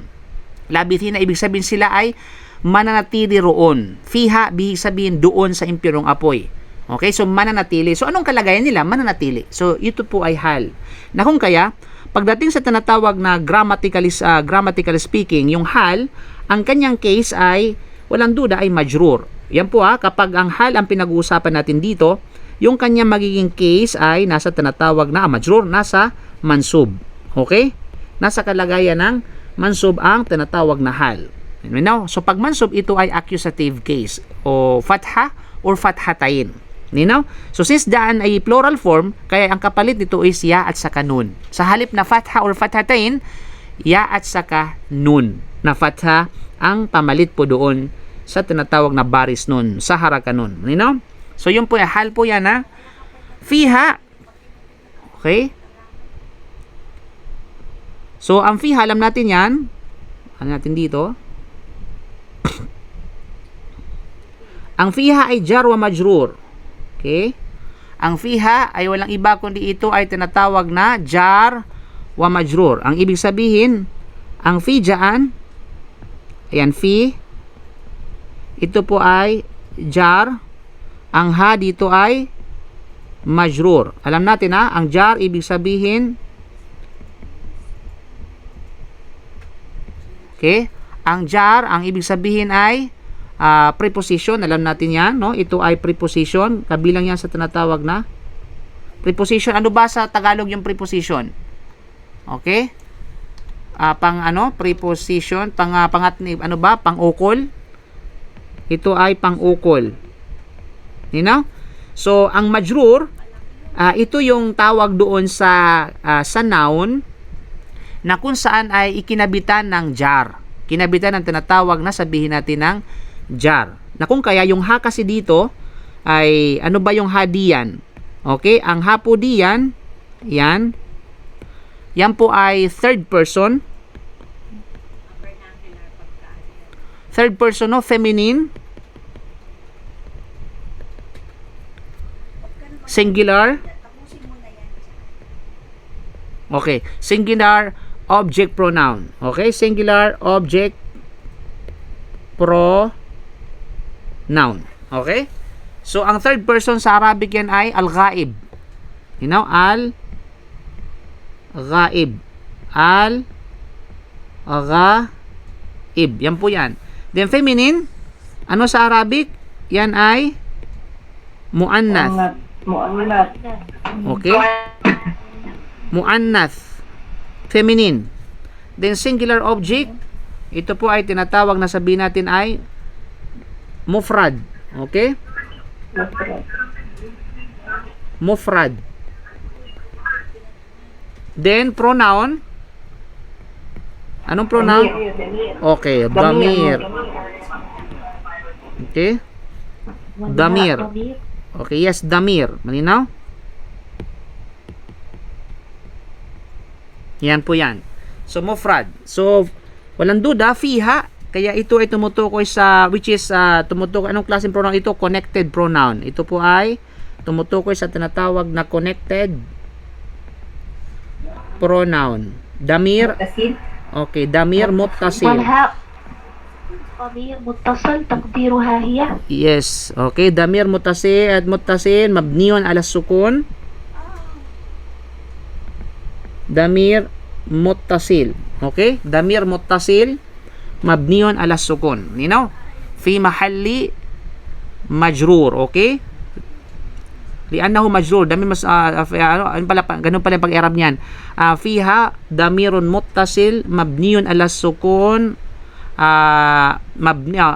Damir muttasil majrurun bi fiha. Okay, mabdurun bisukun li'annahu mabniun li'annahu maroon ini kalimutan ko basta yun na yun. Okay. Ang dami. Anyway, hindi na kailangan bagitin natin yan. Ang mahalaga matukoy nyo kung ano yan. So yun po yung fiha. Okay, yun po yung fiha. So dito fiha ibig sabihin sa loob nito. Ang tanong ngayon dito, saan babalik yung ha dito? Saan babalik, saan tinutukoy? Jahannam. Jahannam siya. Mashallah tabarakallah. Ang fiha ay babalik sa tinatawag na jahannam. Kasi bakit ha? At hindi ho? Kasi pambabae. Yes. Yes, kasi ang jahannam ay babae. Talaga naman, no? Talaga namang jahannam. Grabe. Bakit? Walang duda. Kaya na. Talaga si Rosat. Kaya man naman nag-react agad yung mga babae. Bakit ba nung babae talaga? Subhanallah. Alam niyo po din. Pero somehow, alam niyo po, meron ma-realize natin yun. Subhanallah. Kaya ang daming mapapasa sa impyerno mula sa kababaihan. At yan ay nakaano sa mismo sa hadith ni Propeta Muhammad sallallahu alaihi wasallam. And at the same time, pag nagalit ang impyernong apoy, ay parang inahalin tulad sa tinatawag na babae. Nagalit yung babae. So, nasa propesya na kami, Ustad. Ganun. Kayo talaga? Ay, hindi. Actually talaga, sister, hindi ko sinabi yan. Yan ay sinabi mismo ni Propeta Muhammad sallallahu alaihi wasallam na karamihan nga sa mga kapasok sa impyernong apoy ay mga kababaihan. Now, may mga Sarcasm lang po, pero may halong reality. totoo po yan. At saka may mga may mga factors po yan kung bakit ganun. Unang-una sa lahat, kasi ang daming, kung ikukumpara mo pagdating sa bilang, mas maraming populasyon ng babae kaysa lalaki. Yan ang duda. Pangalawa dito, Dahil kay Marisol yan. yes, at saka dito lang yan, at saka isa pa yan, isa sa mga factor nito, dahil nga ang babae, nakasaad mismo sa hadith, dahil yung tinatawag na babae, sila po ay karamihan sa kanila, hindi naman lahat karamihan sa kanila ay hindi marunong tumanaw ng utang na loob at saka hindi marunong tumingin kung ano yung kabutihan ng kanilang mga asawa. Okay? Yakfurna al-ashirat, nakasaad sa hadith. Dahil karamihan sa mga babae, sa daki, habang buhay, yung bang napakarami ng ginawang ng kabutihan ng kanyang asawa sa kanya, subalit once na kapag nakita niya, yung isang pagkakamali na yun, ay lahat ay mali na. Reality talaga nangyari sa Ayan ay nakasaad sa hadith po yan. Hindi natin pwedeng mapasinungalingan yung Propeta Muhammad sallallahu alaihi wasallam. At well, kung hindi naman kayo ganun, hindi ibig sabihin wag kayong masaktan kasi hindi naman kayo ganun. 'Di ba? Alhamdulillah kung hindi kayo na. At kapag iyadam billah ika nga. Idagdag pa, Ustad, yung sinasabi nilang woman empowerment. Yan, mga woman empowerment na yan. Wala yan subhana sa tinatawag na Islam. 'Di ba? Na sabihin nating na well, pwede nating iyan positive meaning ika nga woman empowerment in a good way. Ibig sabihin na dapat ang babae ay mangibabaw sa kabutihan. Okay?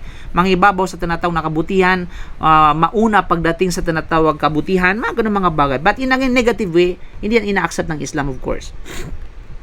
Okay? Inshallah. Mangibabaw sa Ustad, pagsunod. nakalagay din sa yung kung paano kinreate ng Allah subhanahu wa ta'ala ang kababaihan na Yes. hinugot sa tadyang ng ama nating si Adam alayhi salam na baluktot talaga siya. Yes. Kasi naturally po, yung babae talaga ay talagang baluktot talaga. Kaya naman yung baluktot na isa sa mga comment ng mga mufassiron, kaya ang baluktot na tadyan na yan, alam mo po sa mga kalalakihan, kahit siguro sa mga nasa medical po dito, na merong isang bahagi dyan sa part ng ribs ng lalaki na kung saan ay nawala. Okay? Sa kunya nagkamali sa right or left, parang gano'n. Wala namang iba eh. Left and left talaga yan. Sa left ba banda? sa left. O sa left side. Na kung saan, yun kasi yung essence ng papaano hinugot dito si tinatawag na si Eva. Okay? Subhanallah, kay mula sa tadyang ni Adan. Kaya naman, sabi ng mga ulama, yung tadyang na yun ang pinakabaluktot at pinakamalambot sa lahat ng tadyang. Yung bahagi ng tadyang na yaon.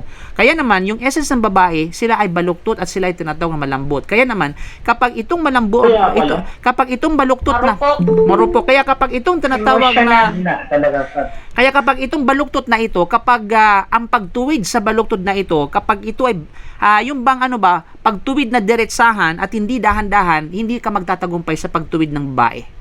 Okay, sa mga asawa dyan, ito'y payo ko sa inyo. Once na kapag nagkamali ang inyong mga asawa, ang ating mga asawa rather, okay? Kapag sila'y tinatawag na, Grabe mga asawa. kapag sila ay, pag mga asawa agad, ibig sabihin, marami ako na, okay, ako na muna i-explain. Hayaw niyo ako mag-explain muna, okay? Kapag itong mga sabihin natin, itong mga asawa natin, sabihin, generally speaking, lahat tayo siyempre may mga asawa. Kapag sila ay nagkamali, once na kapag nakikita natin ang kanilang pagkakamali at tinuwid natin sila ng tahasan, tinuwid natin sila ng yung bang paspasan, kumbaga, okay? Yung diretsahan, wallahi hindi tayo magtatagumpay sa pagtuwid sa kanila kasi mababali sila. Okay? Mababali sila. Gaya ng halimbawa, yung tadyang na ito, kapag binigla mo yung pagtuwid sa kanya, mababali siya. Hindi ka magtatagumpay. Subalit kapag ang pagtuwid sa kanila ay dahan-dahan, will hikmah, kumbaga with wisdom, okay? Nandyan yung pagpapaliwanag, nandyan yung tinatawag na sabi natin magandang approach, nandyan yung sabihin natin pagpapaintindi sa kanila, dahan-dahan, magtatagumpay ka sa ganung proseso. Gagaya halimbawa ng baluktot na tadyang na yan, kapag dahan-dahan mong tinatawag na tinutuwid, okay? Ay magiging matuwid yun. Okay? Kahit sa lahat ng mga larangan, mga kapatid, kapag halimbawa yung baluktot na bagay, no, yung pagtuwid natin sa kanila na mabilisan, apura-apura, ay talagang mababali, hindi magtatagumpay yung pagtutuwid. Pero kapag dahan-dahan na proseso, ay magtatagumpay inshallah subhanahu wa ta'ala. Malinaw? Okay, bakit kasi napunta na tayo dyan? Alam mo na ha. Opo. Gets ko na. So yun. So, Diyos ama. Diyos ama. Wala tayo sa nikah. Malaking aral po. Malaking aral yan. Para sa atin ng mga kalalakihan. Ayun, alhamdulillah. So, nasa after mama tayo mga kapatid. So, yun po yan. So, fiha dito, kaya nga babae talaga. Babae yung Jahannam is, sabihin natin ay babae. Kaya fiha, hindi fiho, kundi fiha. Okay? Ahqaba. So, dito ngayon, sa word na ahqaba, dito tayo ngayon sa tinatawag na ahqaba. Ang ahkaba, so makikita natin yan, ahkaba, ustaz, yan ay fathatain. Okay, yan ay tinatawag na case, ika nga, which is nasa kalagayan ng, of course, unang-una, yan ay, ano yan? Yan po ay tinatawag na, sabihin natin ay, ano yung, ano yan? Noun. Ano yan? Noun or ano? Anything, ano po yan? Yes, walang duda, ito ay kabilang sa kategorya ng noun, sapagkat nga mayroong fathatain. Okay? Subalit anong kategorya siya ng tinatawag na? Kasi maraming pagdadalhin natin, no, pagdadalhin tayo sa mundo ng noun, marami siya, malawak siya. Malawak yung noun. Kaya naman i-categorize natin siya. Ang ahkaban diyan, yan po ay dharfu zaman. Okay? Dharfu zaman. Na ang ibig sabihin ng dharfu zaman, ito po ay adverb Adverb of time. Adverb of time. Okay? Dharfu zaman. Ibig sabihin adverb of time. So, ibig sabihin, ito po ay accusative masculine. Accusative masculine. Plural. Yes, plural po yan. Okay? Plural indefinite. Indefinite time verb. Okay? Time adverb. Malinaw? So, bakit siya accusative? Kasi nasa kalagayan ng tinatawag na mansub. Masculine, panglalaki po siya. Ahkaba, panglalaki po siya. Masculine plural. Ayan po yan. Masculine plural. So, balit, pag pinag-usapan natin sa masculine plural, dalawang klase. Ito ay sound plural at saka broken plural. So, nasa ano siya kategorya ng broken plural. Okay? Nasa kategorya ng broken plural. You know? Now, indefinite, bakit siya tinatawag na indefinite? Kasi nga walang alif wal lam. Yan. Pag sinabing indefinite na nakira, indefinite means nakira. Di tiyak, Ustad. Yes, di tiyak, kumbaga. Di tukoy, kumbaga. Okay? Adverb of time, alam natin yan, dharfu az-zaman. Ito po ay, ano ba yung adverb sa tinatawag na ano, pang-abay ba? Kunya ko ng kamali. Abay na pamanahon. Yes, pang-abay. Masyaallah. Ito po ay pang-abay na may kaugnayan sa panahon, kumbaga. You know? So, yun po yung ano niyan, detalyado pagdating sa grammar, ahkaba. Now, dadako tayo ngayon sa sabihin natin ay plural. Okay? Dadako tayo ngayon sa plural. Dadako tayo ngayon sa tafsir, mga kapatid, sa pananampalatayang Islam.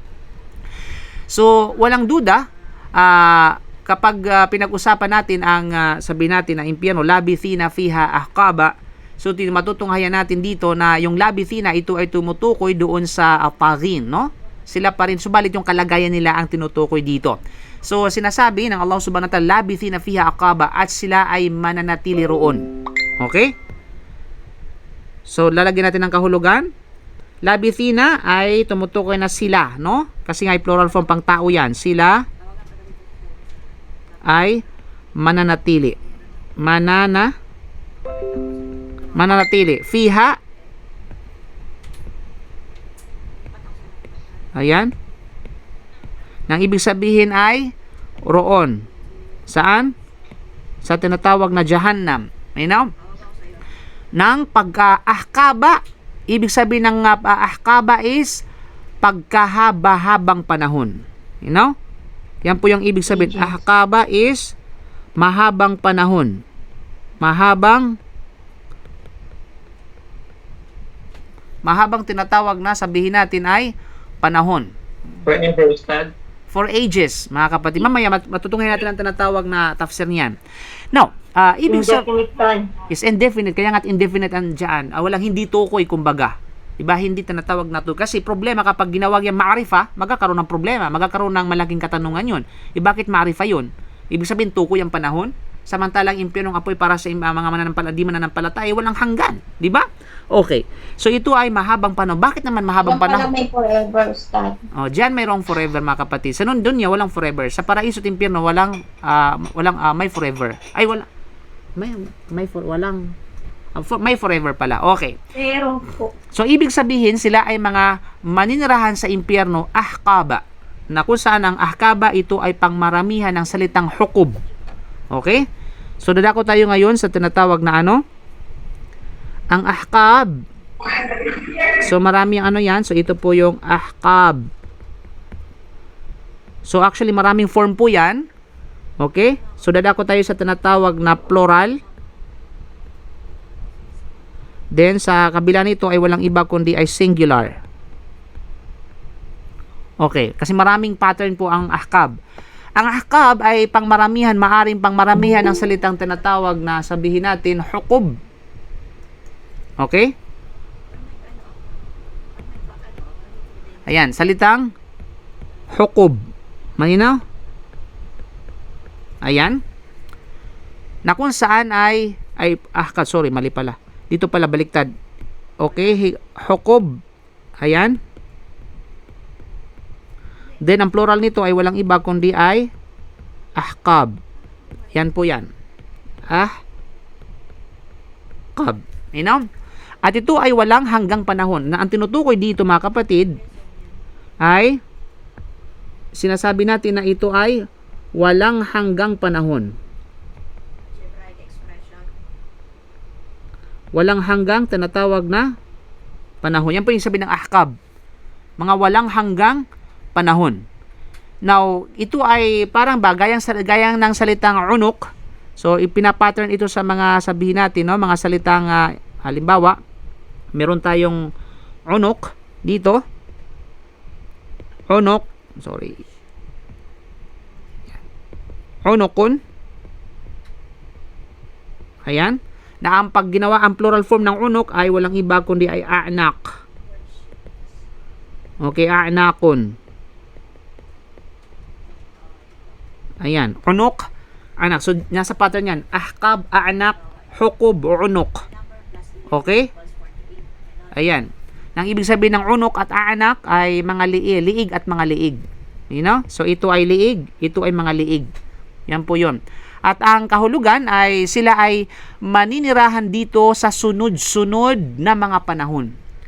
Na para bagang habang lumilipas ang isang panahon, ay susunod ang isa pang panahon hanggang sa walang hanggan. Di ba makikita natin yan sa ibang mga nakasaad yan sa mga tafsir, no, at sa ibang mga hadith, no, na ano ang kalagayan ng panahon sa tinatawag ng impyernong apoy. Yung pagkakaiba-iba ng kulay, ika nga, doon sa ng apoy ng impyerno mga kapatid. Mag-iiba-iba ng kulay yan at merong mga na duration kung ilang taon, subhanallah, magiging maitim, magiging maputi, magiging dilaw, magiging pula. Subhanallah mga kapatid. Kaya ang pinakasukdulan ika nga pag ito'y magiging tinatawag na maputi. Kasi yun ang pinakamatindi na kulay, kumbaga na init, na sobrang hanggang sa tuloy-tuloy na yun. Subhanallah. So ito ay panahon na kung saan ay walang hanggan. Ayan ang ahkab. Panahon na walang hanggan. Hindi ibig sabihin na hindi ibig sabihin na mahabang panahon. Dahil pag sabi mahabang panahon lang, doon lamang yun, ibig sabihin may katapusan.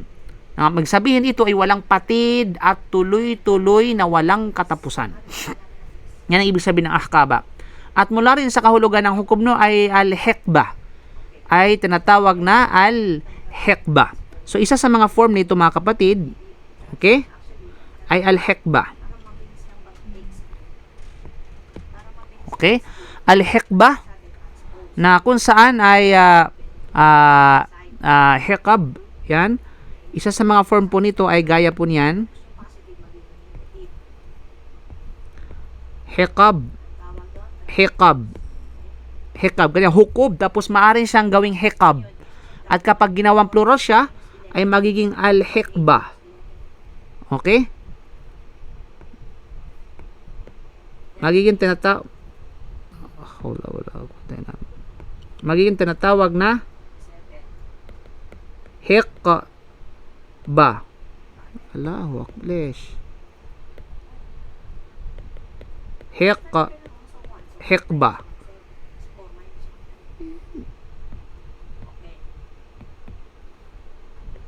Okay, magiging tinatawag na hikba.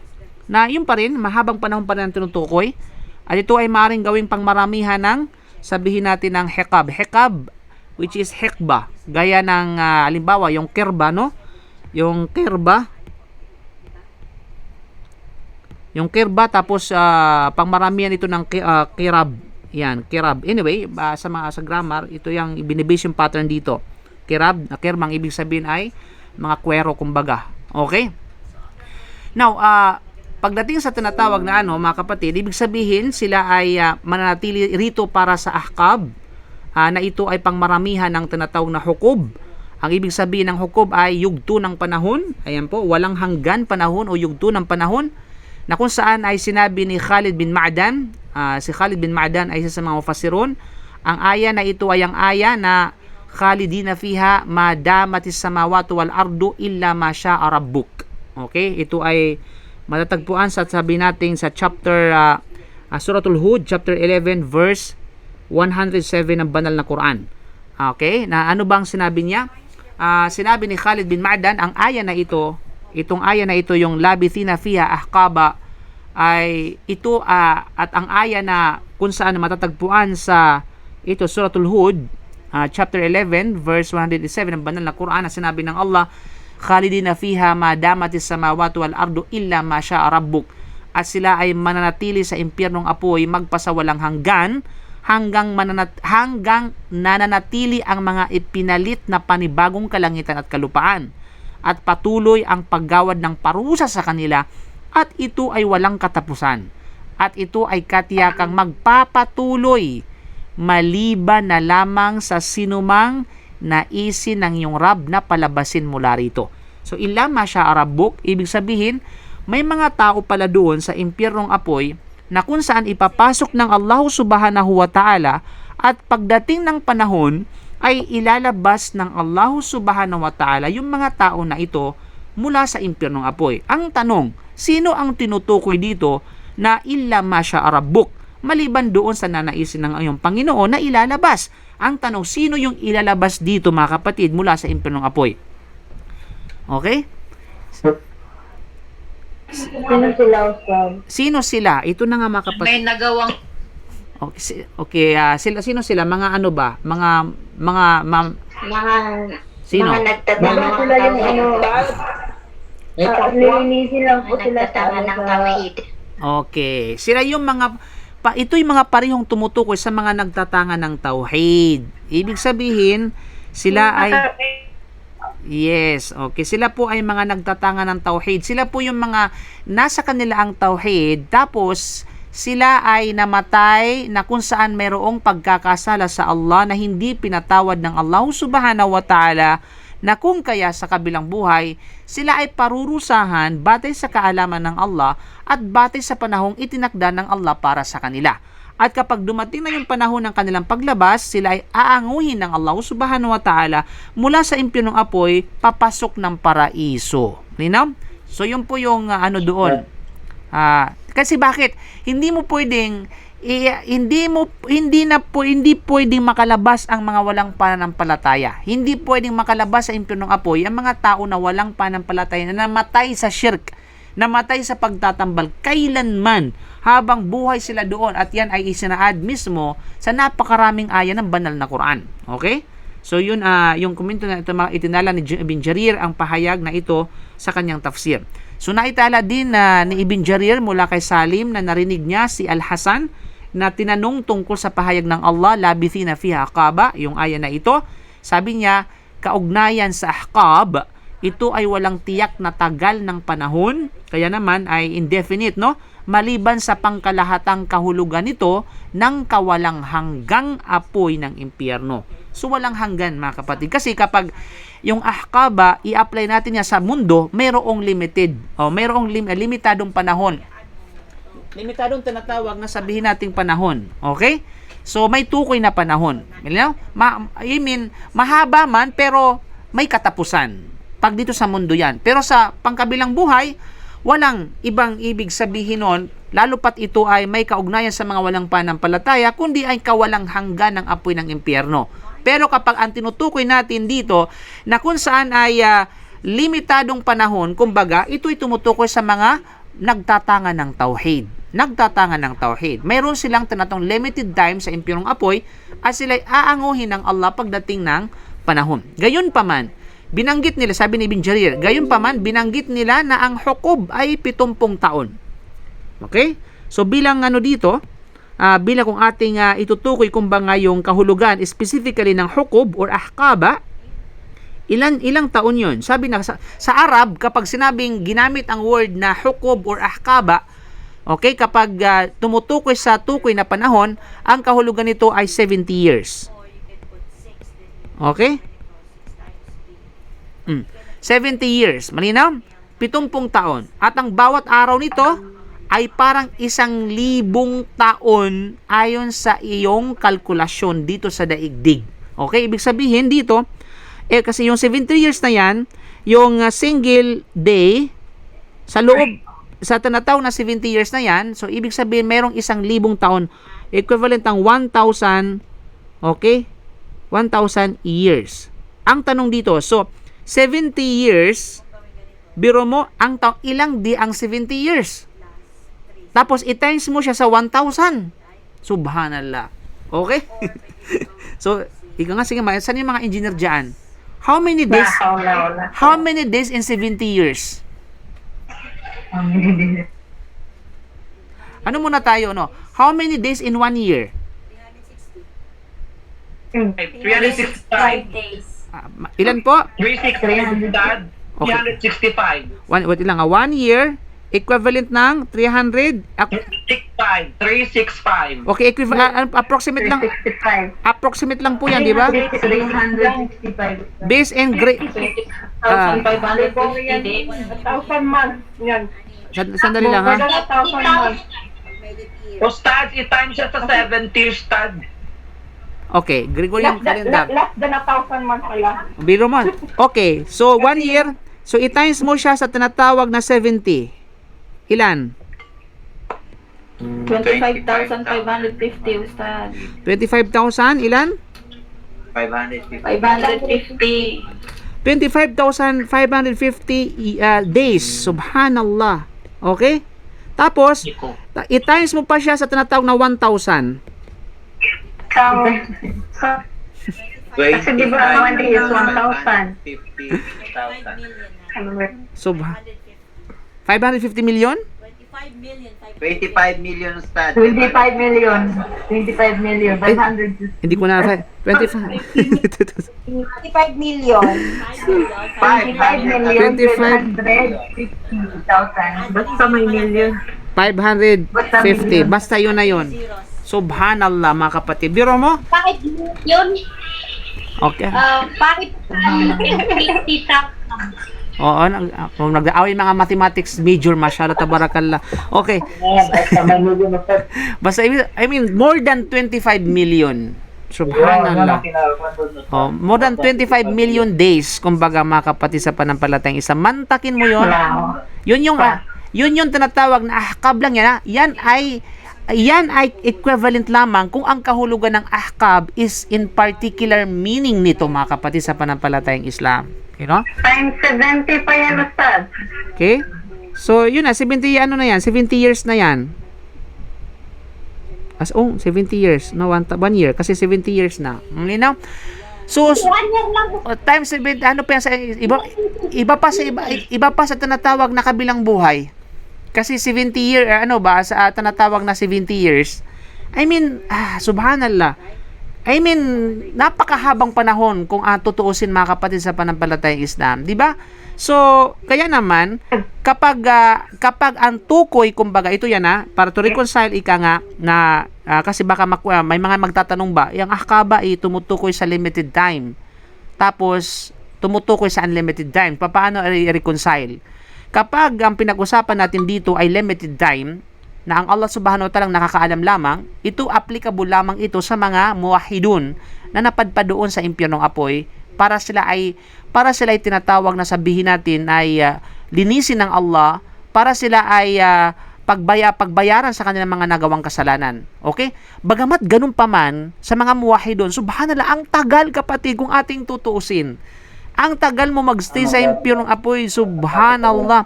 Kaya naman, wag sabihin ng isang tao ba ng isang Muslim, okay lang na mapunta ko ng impyernong apoy, basta eventually makapasok ako ng paraiso, okay lang yun. La haula wala quwwata illa billah. 'Di ba? Hindi po, I mean, ang mindset na ganito sa isang Muslim, hindi iwan ko lang. 'Di ba? Hindi na siya naghahangad siguro ng tinatawag na paraiso talaga. Kasi kung naghahangad ka ng paraiso, hindi mo, kahit pa paano iiwasan mo yung mga bagay-bagay, na ikapupuot ng Allah subhanahu wa ta'ala. Diba? O kung hindi mo maiwasan, at least humingi ka kagad ng kapatawaran sa at humingi ka ng patawad, manumbalik ka sa Allah subhanahu wa ta'ala. Diba? Now, paano pa kayo sa mga walang impyerno? Kaya sa mga walang pananampalataya. Kaya naman, doon sa unlimited, ito ay tumutukoy sa kawalang hanggang panahon na kung saan applicable ito sa mga walang pananampalataya na namatay sa kawalan ng pananampalataya. So, yun po ang reconcile ka nga sa dalawang opinion. Okay? Kaya, iniulat ni Said mula kay Qatada na sinabi ng Allah, labithina fiha qaba, at sila ay manatili roon nga pagkahaba-habang panahon na walang patid, tuloy-tuloy na walang katapusan. At sabi niya, at ito nga ay walang katapusan. Indeed na ito ay walang katapusan. Sa tuwing magtatapos ang isang panahon, isang bagong panahon naman ang kasunod dito. So ito ay nabanggit sa amin, no, na ang hukob ay 80 taon. So another narration naman ayon kay Said, no, mula kay Qatada, na kung saan ito ay 80 years. Okay? Ito ay tinatawag na, sabihin natin 80 years, ika nga, na every day, bawat araw doon sa ano na yon ay katumbas ng 1,000 years. Subhanallah. Okay? 80 years. Ito ay ayon kay Qatada. Tapos yung 70 years. Ayon kay Ibn Jarir. Kay Ibn Jarir. Okay? So ito ay nabanggit sa amin ang hukob ay 80 taon. Sinabi ni Ibn Rabi', Ar-Rabi' bin Anas, labithina fi ahqaba, ay walang nakakaalam kung gaano katagal itong ahqab. So ito, sabi niyan, nobody knows. Okay? Nobody knows but you. Okay.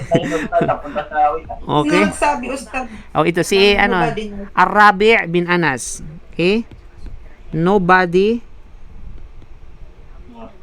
knows. Walang ibang si Ar-Rabi' bin Anas. You know? Walang nakakaalam kung gaano katagal itong ahqab maliban sa Allah, except Allah of course, ang makapangyarihan at dakila. Nabanggit sa amin na ang isang hukob daw ay 80 taon. Ito nga, sabi niya is 80 taon, ako rin sa nagbanggit sa kanila. At ang isang taon ay 360 araw. So, kanina dito, 70 years na every day ay katumbas ng isang, sabihin natin, isang 1,000 taon. Dito naman, a single day sa 80 years na ito, ayon sa ibang narration, okay, ay 360 araw, which is 360 days. So, kung sa ganitong kalkulasyon, so, 360 times 80. Ilan? Hindi lang yan, Ustad, di ba? Yes, i-calculate muna tayo. Batay sa opinion na ito. So, 360 times... 28,800. Magkano? 28,800. 20,800. Okay, pero hindi pa dyan. Dyan sa loob ng 20,800 days, every day, biro mo, every single day ay katumbas ng 1,000 taon. So, mas marami ito. Malala yan, Ustad. Mas marami ito. Okay? 28 million. 28 million. May 28 million mahigit, no? So anyway, 25 million man o 28 million, bla bla bla, million na yung pinag-uusapan diyan, kapatid. 'Di ba? Subhanallah. So tayo nga hindi natin abot ng 100 days. Yung 100 days pala hindi tayo abutan ng 100 years. 'Di ba? Subhanallah. So ang mahalaga napakahabang panahon kung isasuma total natin, 'di ba? So balit walang hanggan ito pagdating sa mga walang pananampalataya. Pagkatapos mga kapatid, sinabi ng Allah, la yadu, malinaw na sa atin ang aya na ito. Inna jahannama kanat mirsada, la litaghina maaba, labithina fiha ahqaba. So lahat clear lahat yung kahulugan ng bawat salita at bawat terminong ginamit dito. Okay? Ngayon, dadako tayo ngayon sumunod na aya. Okay? Na kung saan sinabi ng Allah, la yadhuquna fiha barda wala syaraba. Ito na ngayon. Pagkatapos sa banggitin yung kalagayan ng impyernong apoy, then binanggit dito specifically yung mga mangyayari sa kanila. Mangyayari sa kanila, ano ang kanilang kakainin, ano ang kanilang iinumin. Matutunghayan natin dito sa aya na ito, ilang bahaging impormasyon sa aya na ito. Now, dadako tayo ngayon pagdating sa tinatawag na sabihin natin ay grammatical usapin. La dito, unang-una ito ay tumutukoy sa la dito ay nafiya. Or notan la ha. Ang la dito ay la an-nafiya. Okay?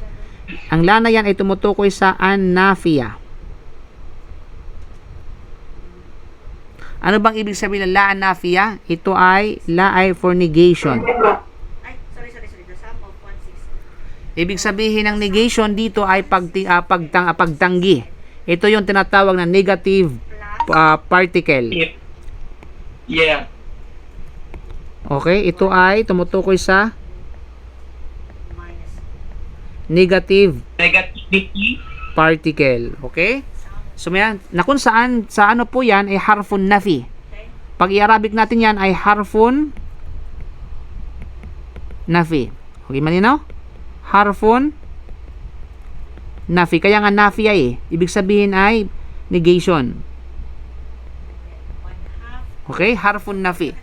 Tumutukoy sa nafi. Na kung kayang kahulugan yan is not. Malinaw? Ang kahulugan yan ay not. Ibig sabihin ay hindi. Sa Tagalog ay hindi. Malinaw? At yan, walang duda, yan ay nafiya na kung saan mabniyun ala sukun. Yan ay built-in po yan na kung saan sa tinatawag na sukun. La an nafiya. You know? So, malinaw? Now, next is yadhukun. Dadako tayo ngayon sa tinatawag na yes? Bakit siya sukon? Ano siya? La, kasi yan. La, tapos sukun. Yung alif dyan. Sa akin, ha? Nagits mo? Sister? Sister? Opo. Okay. So, dito ay, dadako tayo ngayon sa tinatawag na yadhukun. Okay, yadhukun.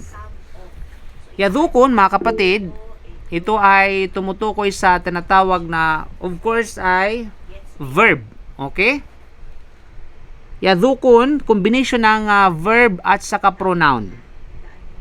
Combination ng tinatawag na verb at saka pronoun. Okay?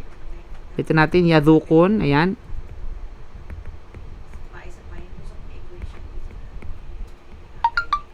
Yadhukuna. You know? So, matotal, ito po ay tumutukoy sa sabihin natin ay yadhuk, ito po ay verb. Okay? Ang waw at saka nun, ito ay tumutukoy sa pronoun. Okay? Pronoun po yan tumutukoy sa tinatawag na pronoun. Subject pronoun. Ang tawag po dyan is subject pronoun. Okay? Subject pronoun. Now, pag-usapan natin muna yung verb dito. Kasi ang original na form ng yadhukuna is ano ang original na form ng yadhukuna? Ang original na form yan okay. Yes, ang root po niyan ay walang iba kundi is dhaka. Dhaka. Pagkatanda natin na pag pinag-usapan natin ang root ng isang verb ay lahat po yan ay babalik sa tinatawag na past tense. Past tense mudhakkar, okay? Masculine. Mudhakkar tapos singular form. Dhaka, which is third person. Dhaka, yan po yan, dhaka. Kapag ginawa mo siyang tinatawag na past tense, ito po ay past. Pag ito po ay ginawa mo tinatawag na present, magiging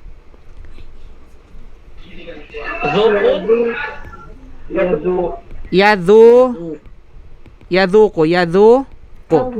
Yan po yan. Yaduko. Malinaw?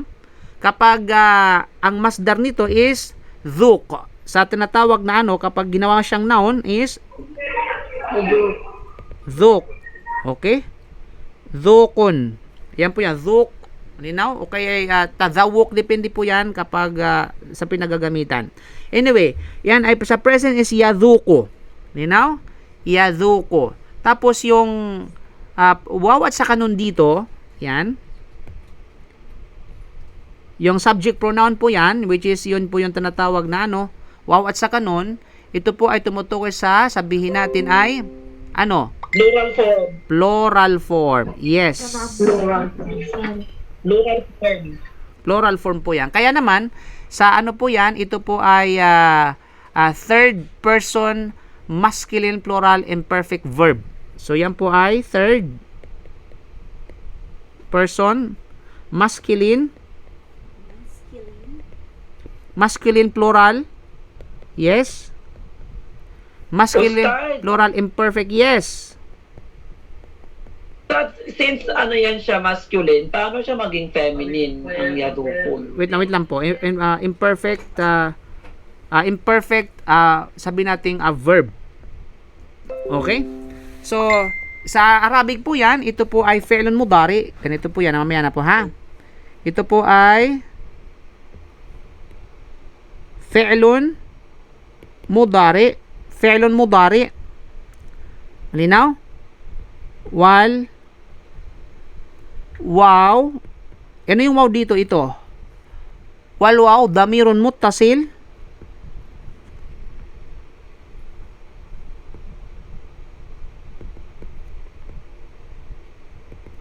Damirun muttasil fi mahalli raf'i fa'il. Fi mahalli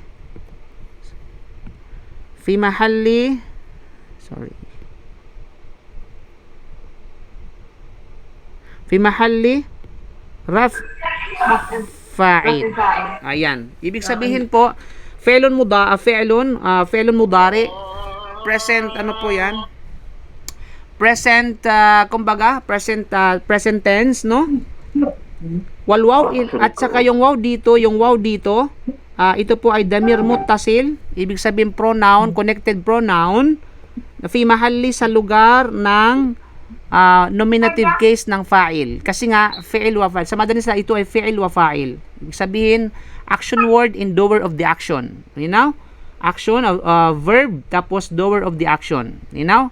Kasi pag pinag-usapan natin ang presence, lalo pat ay pangmaramihan, panglalaki, yung magiging wow at saka dito, na yung wow dito ay tumutukoy sa fa'il. Tumutukoy sa doer of the action. You know?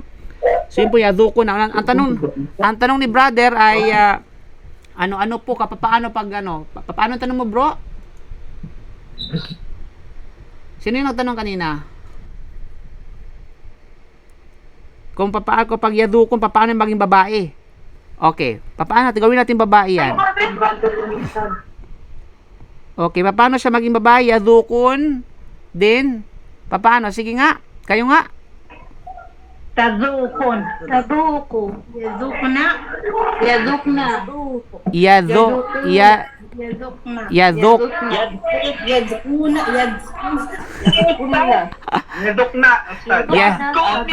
Yadukna. Oo. Okay. Yadukna. Yadukna. Okay. Yadukna. Ninaw? Yadukna. Yan po yan. Kapag ginawang plural na pambabae. Ninaw? So, yun po yan. Pagbaba, pag yaduko, taduko naman pag babae. Pag mag-isa. Hiya taduko. Tapos pag anti tadukina. You know? So, yun po yan. So, inshallah, bali yung ano mo natin dito, i-focus mana kung ano yung nakasaad dyan. Okay, malinaw? So, yadukuna fiha. Now, ang ibig sabihin ng yadukuna, they will taste. You know?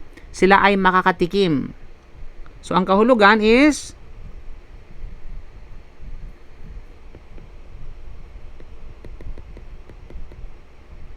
sila ay tinatawag na makakatikim. So, yan ay fi'il wa fa'il. Yadukuna fiha. Same jar wa majrur. Ano masabi natin dito? Jar wa majrur, yung tinatawag na fiha. Kagaya nung una kanina. Anong ha dito? Saan tumutukoy? Fiha sa loob nito. Anong to ha dito? Saan tumutukoy? Jahannam. Sa Jahannam. Okay? Jahannam. Anong bardan? Iyo po yung tinatawag na fiha. Tinutukoy natin ito. Fiha muta'allikan bil fi'il fiha.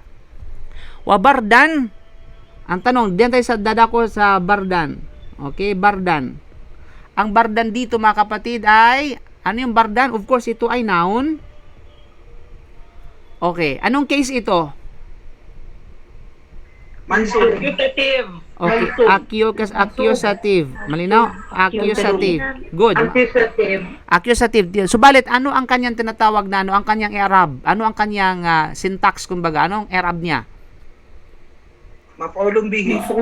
Bakit siya nagiging accusative form? Anong dahilan? Sapagkat siya ay Now, Maf'ulun bihi. maf'ulun Maf'ulun bihi. Okay. it is now start. Ah? Maf'ulun bihi. Maf'ulun bihi. Nang ibig sabihin ay siya ay tinatawag na object. O direct object. Malinaw? Siya ay tinatawag na direct object. At pakatandaan natin, ang haraka ng direct object, o kaya maf'ulun bihi ay mansub, o kaya fatha. Malinaw? Kaya bardan, wala syaraba. Of course, ay bardan, ito ay accusative, masculine, indefinite noun. Okay, ito po ay accusative,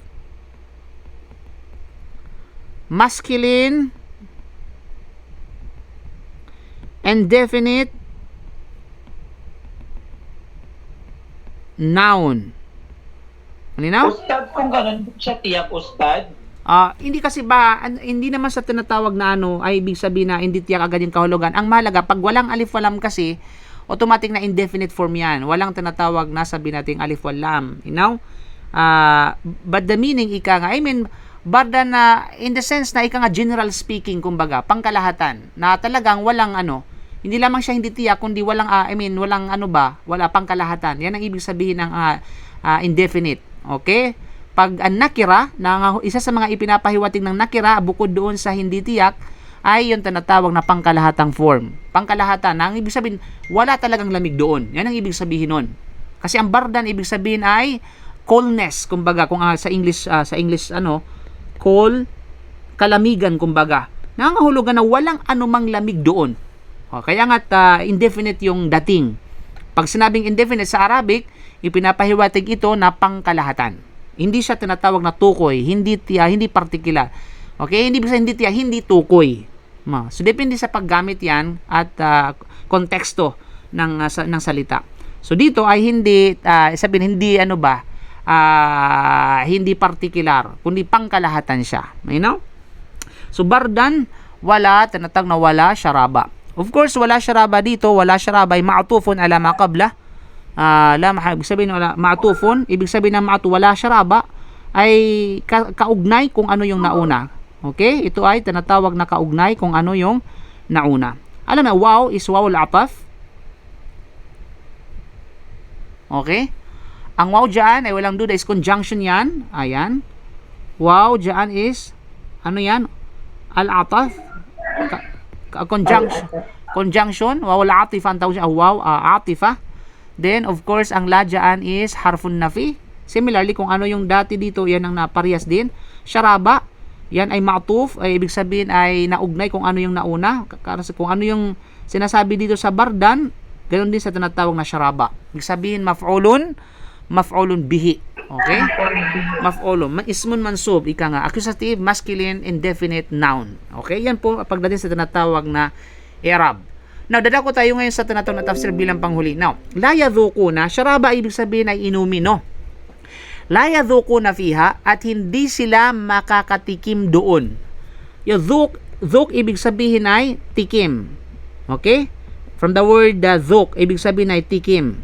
Hindi sila makakatikim doon sa impyernong apoy. Ibig sabihin, sa impyernong apoy, sa Jahannam, barda ng anuman na magpapalamig o magpapaginhawa sa kanila. mula sa init ng impyernong apoy. Barda, from the word barid, di ba? Barid, very cold. Okay? Malamig.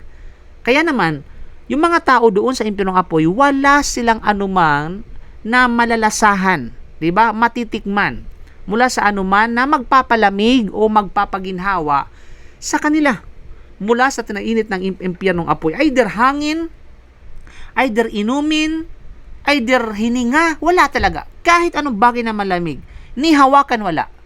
Kaya nga't barda ni pangkalahatan ni indefinite form eh.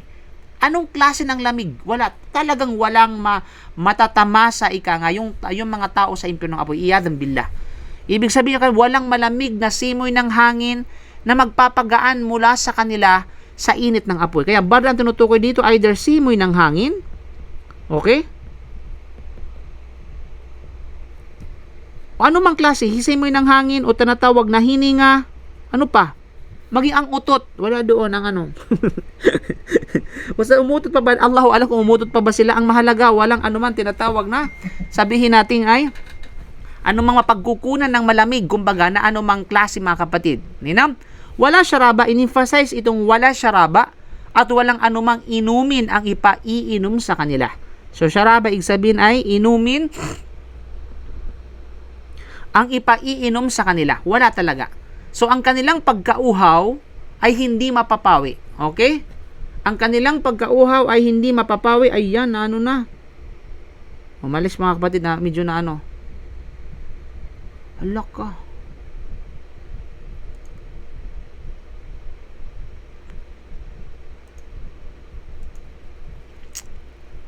Subhanallah.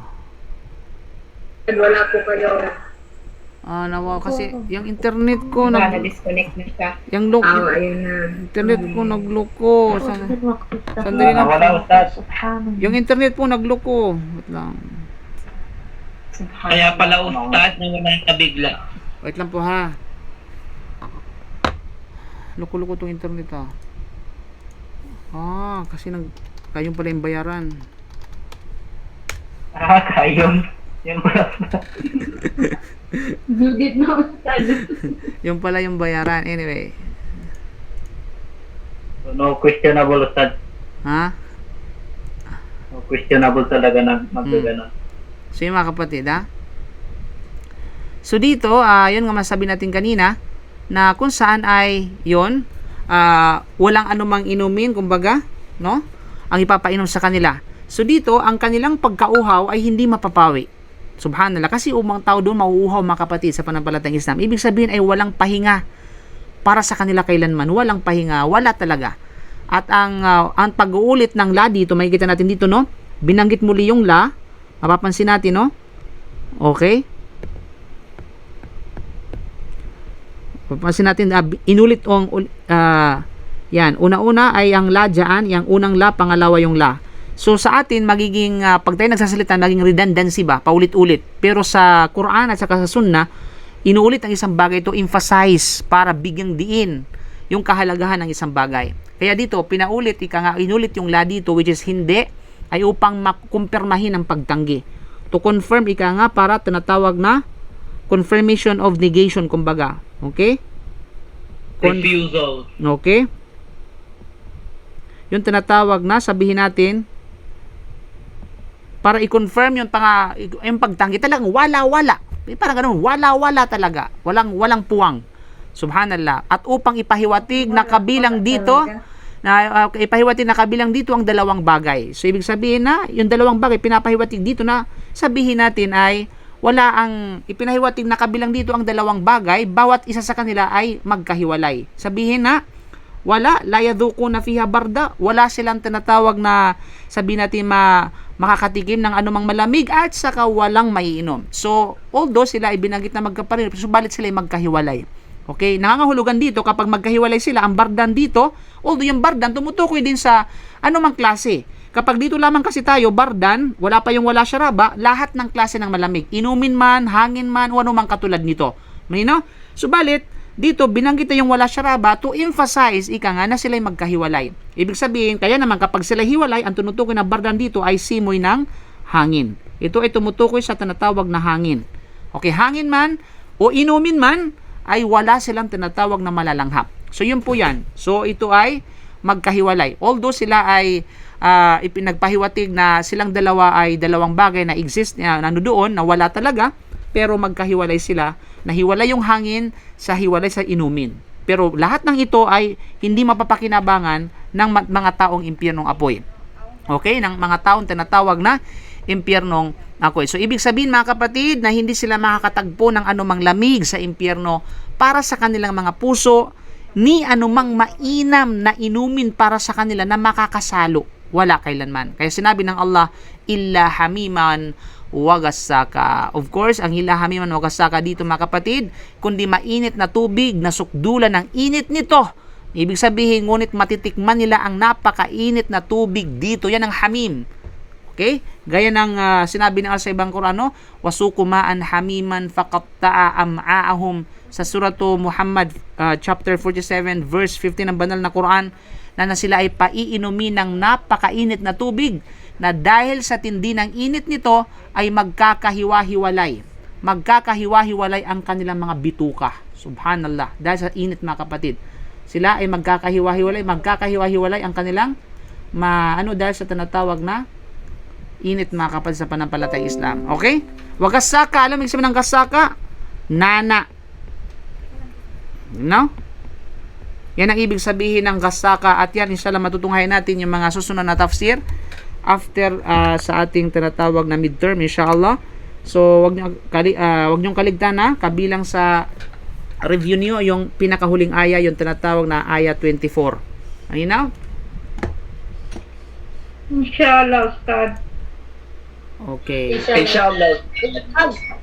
Paglilinaw lang. Ano po? Ustaz, kasi ibang narinig ko, Ano yun narinig mo? Mekot inferno na barid, yung sobrang barid. Sobrang barid, sobrang lamig. Inferno yun ha, kung tayo ipaparusahan. Okay, good. Ano ba yung Okay. Ba dito sa Oberdan? Okay, ganito po yan. Mashallah, good question po yan. Yung itong tinatawag na isa yan sa mga katangian actually ng impyernong apoy. Okay? Nang ibig sabihin dito, yun yung katangian na, di ba, actually na pinatunayan mismo ng hadith ng Prophet Sallam, na kaya meron tayong malamig, sobrang lamig, at meron tayong sobrang init, at yan ay dahil sa tinatawag na bunga ng parang hininga ng apoy, hininga ng Jahannam, ng impyerno. Na kung saan kapag siya humihinga sa summer season, yun yung paki-off kasi nano po ako sa paki-off po ang inyong mic. Okay? Pag dumating yung summer season ay umihinga siya. At yung ilabas na dito ay walang iba kundi sobrang init. Pag naman winter season, ang naghinga siya ng malamig. Kaya ito yung effect ng paghinga ng impyernong apoy. Na kung kaya ito yan sa tinatawag na yung na yun ay parusa din sa kanila yon. Parusa. Subalit, yung masabi natin kanina, barda, kaya nga barda, walang hangin, walang hangin na magbibigay ng kaginhawaan sa kanila. Okay?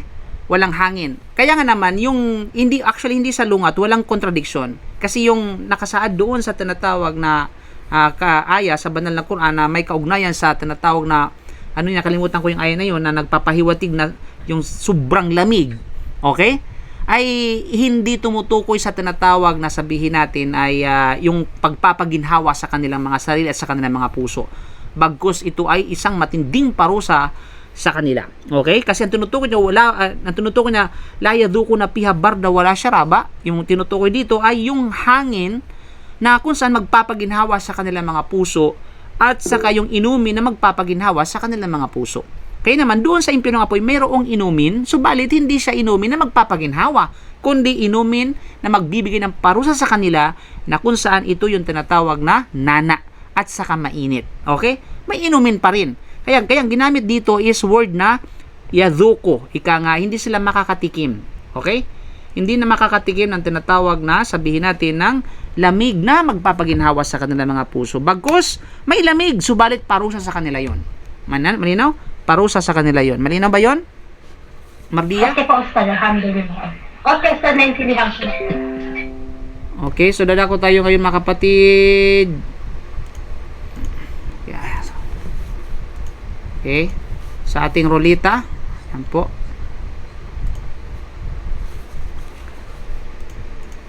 Naway tayo ng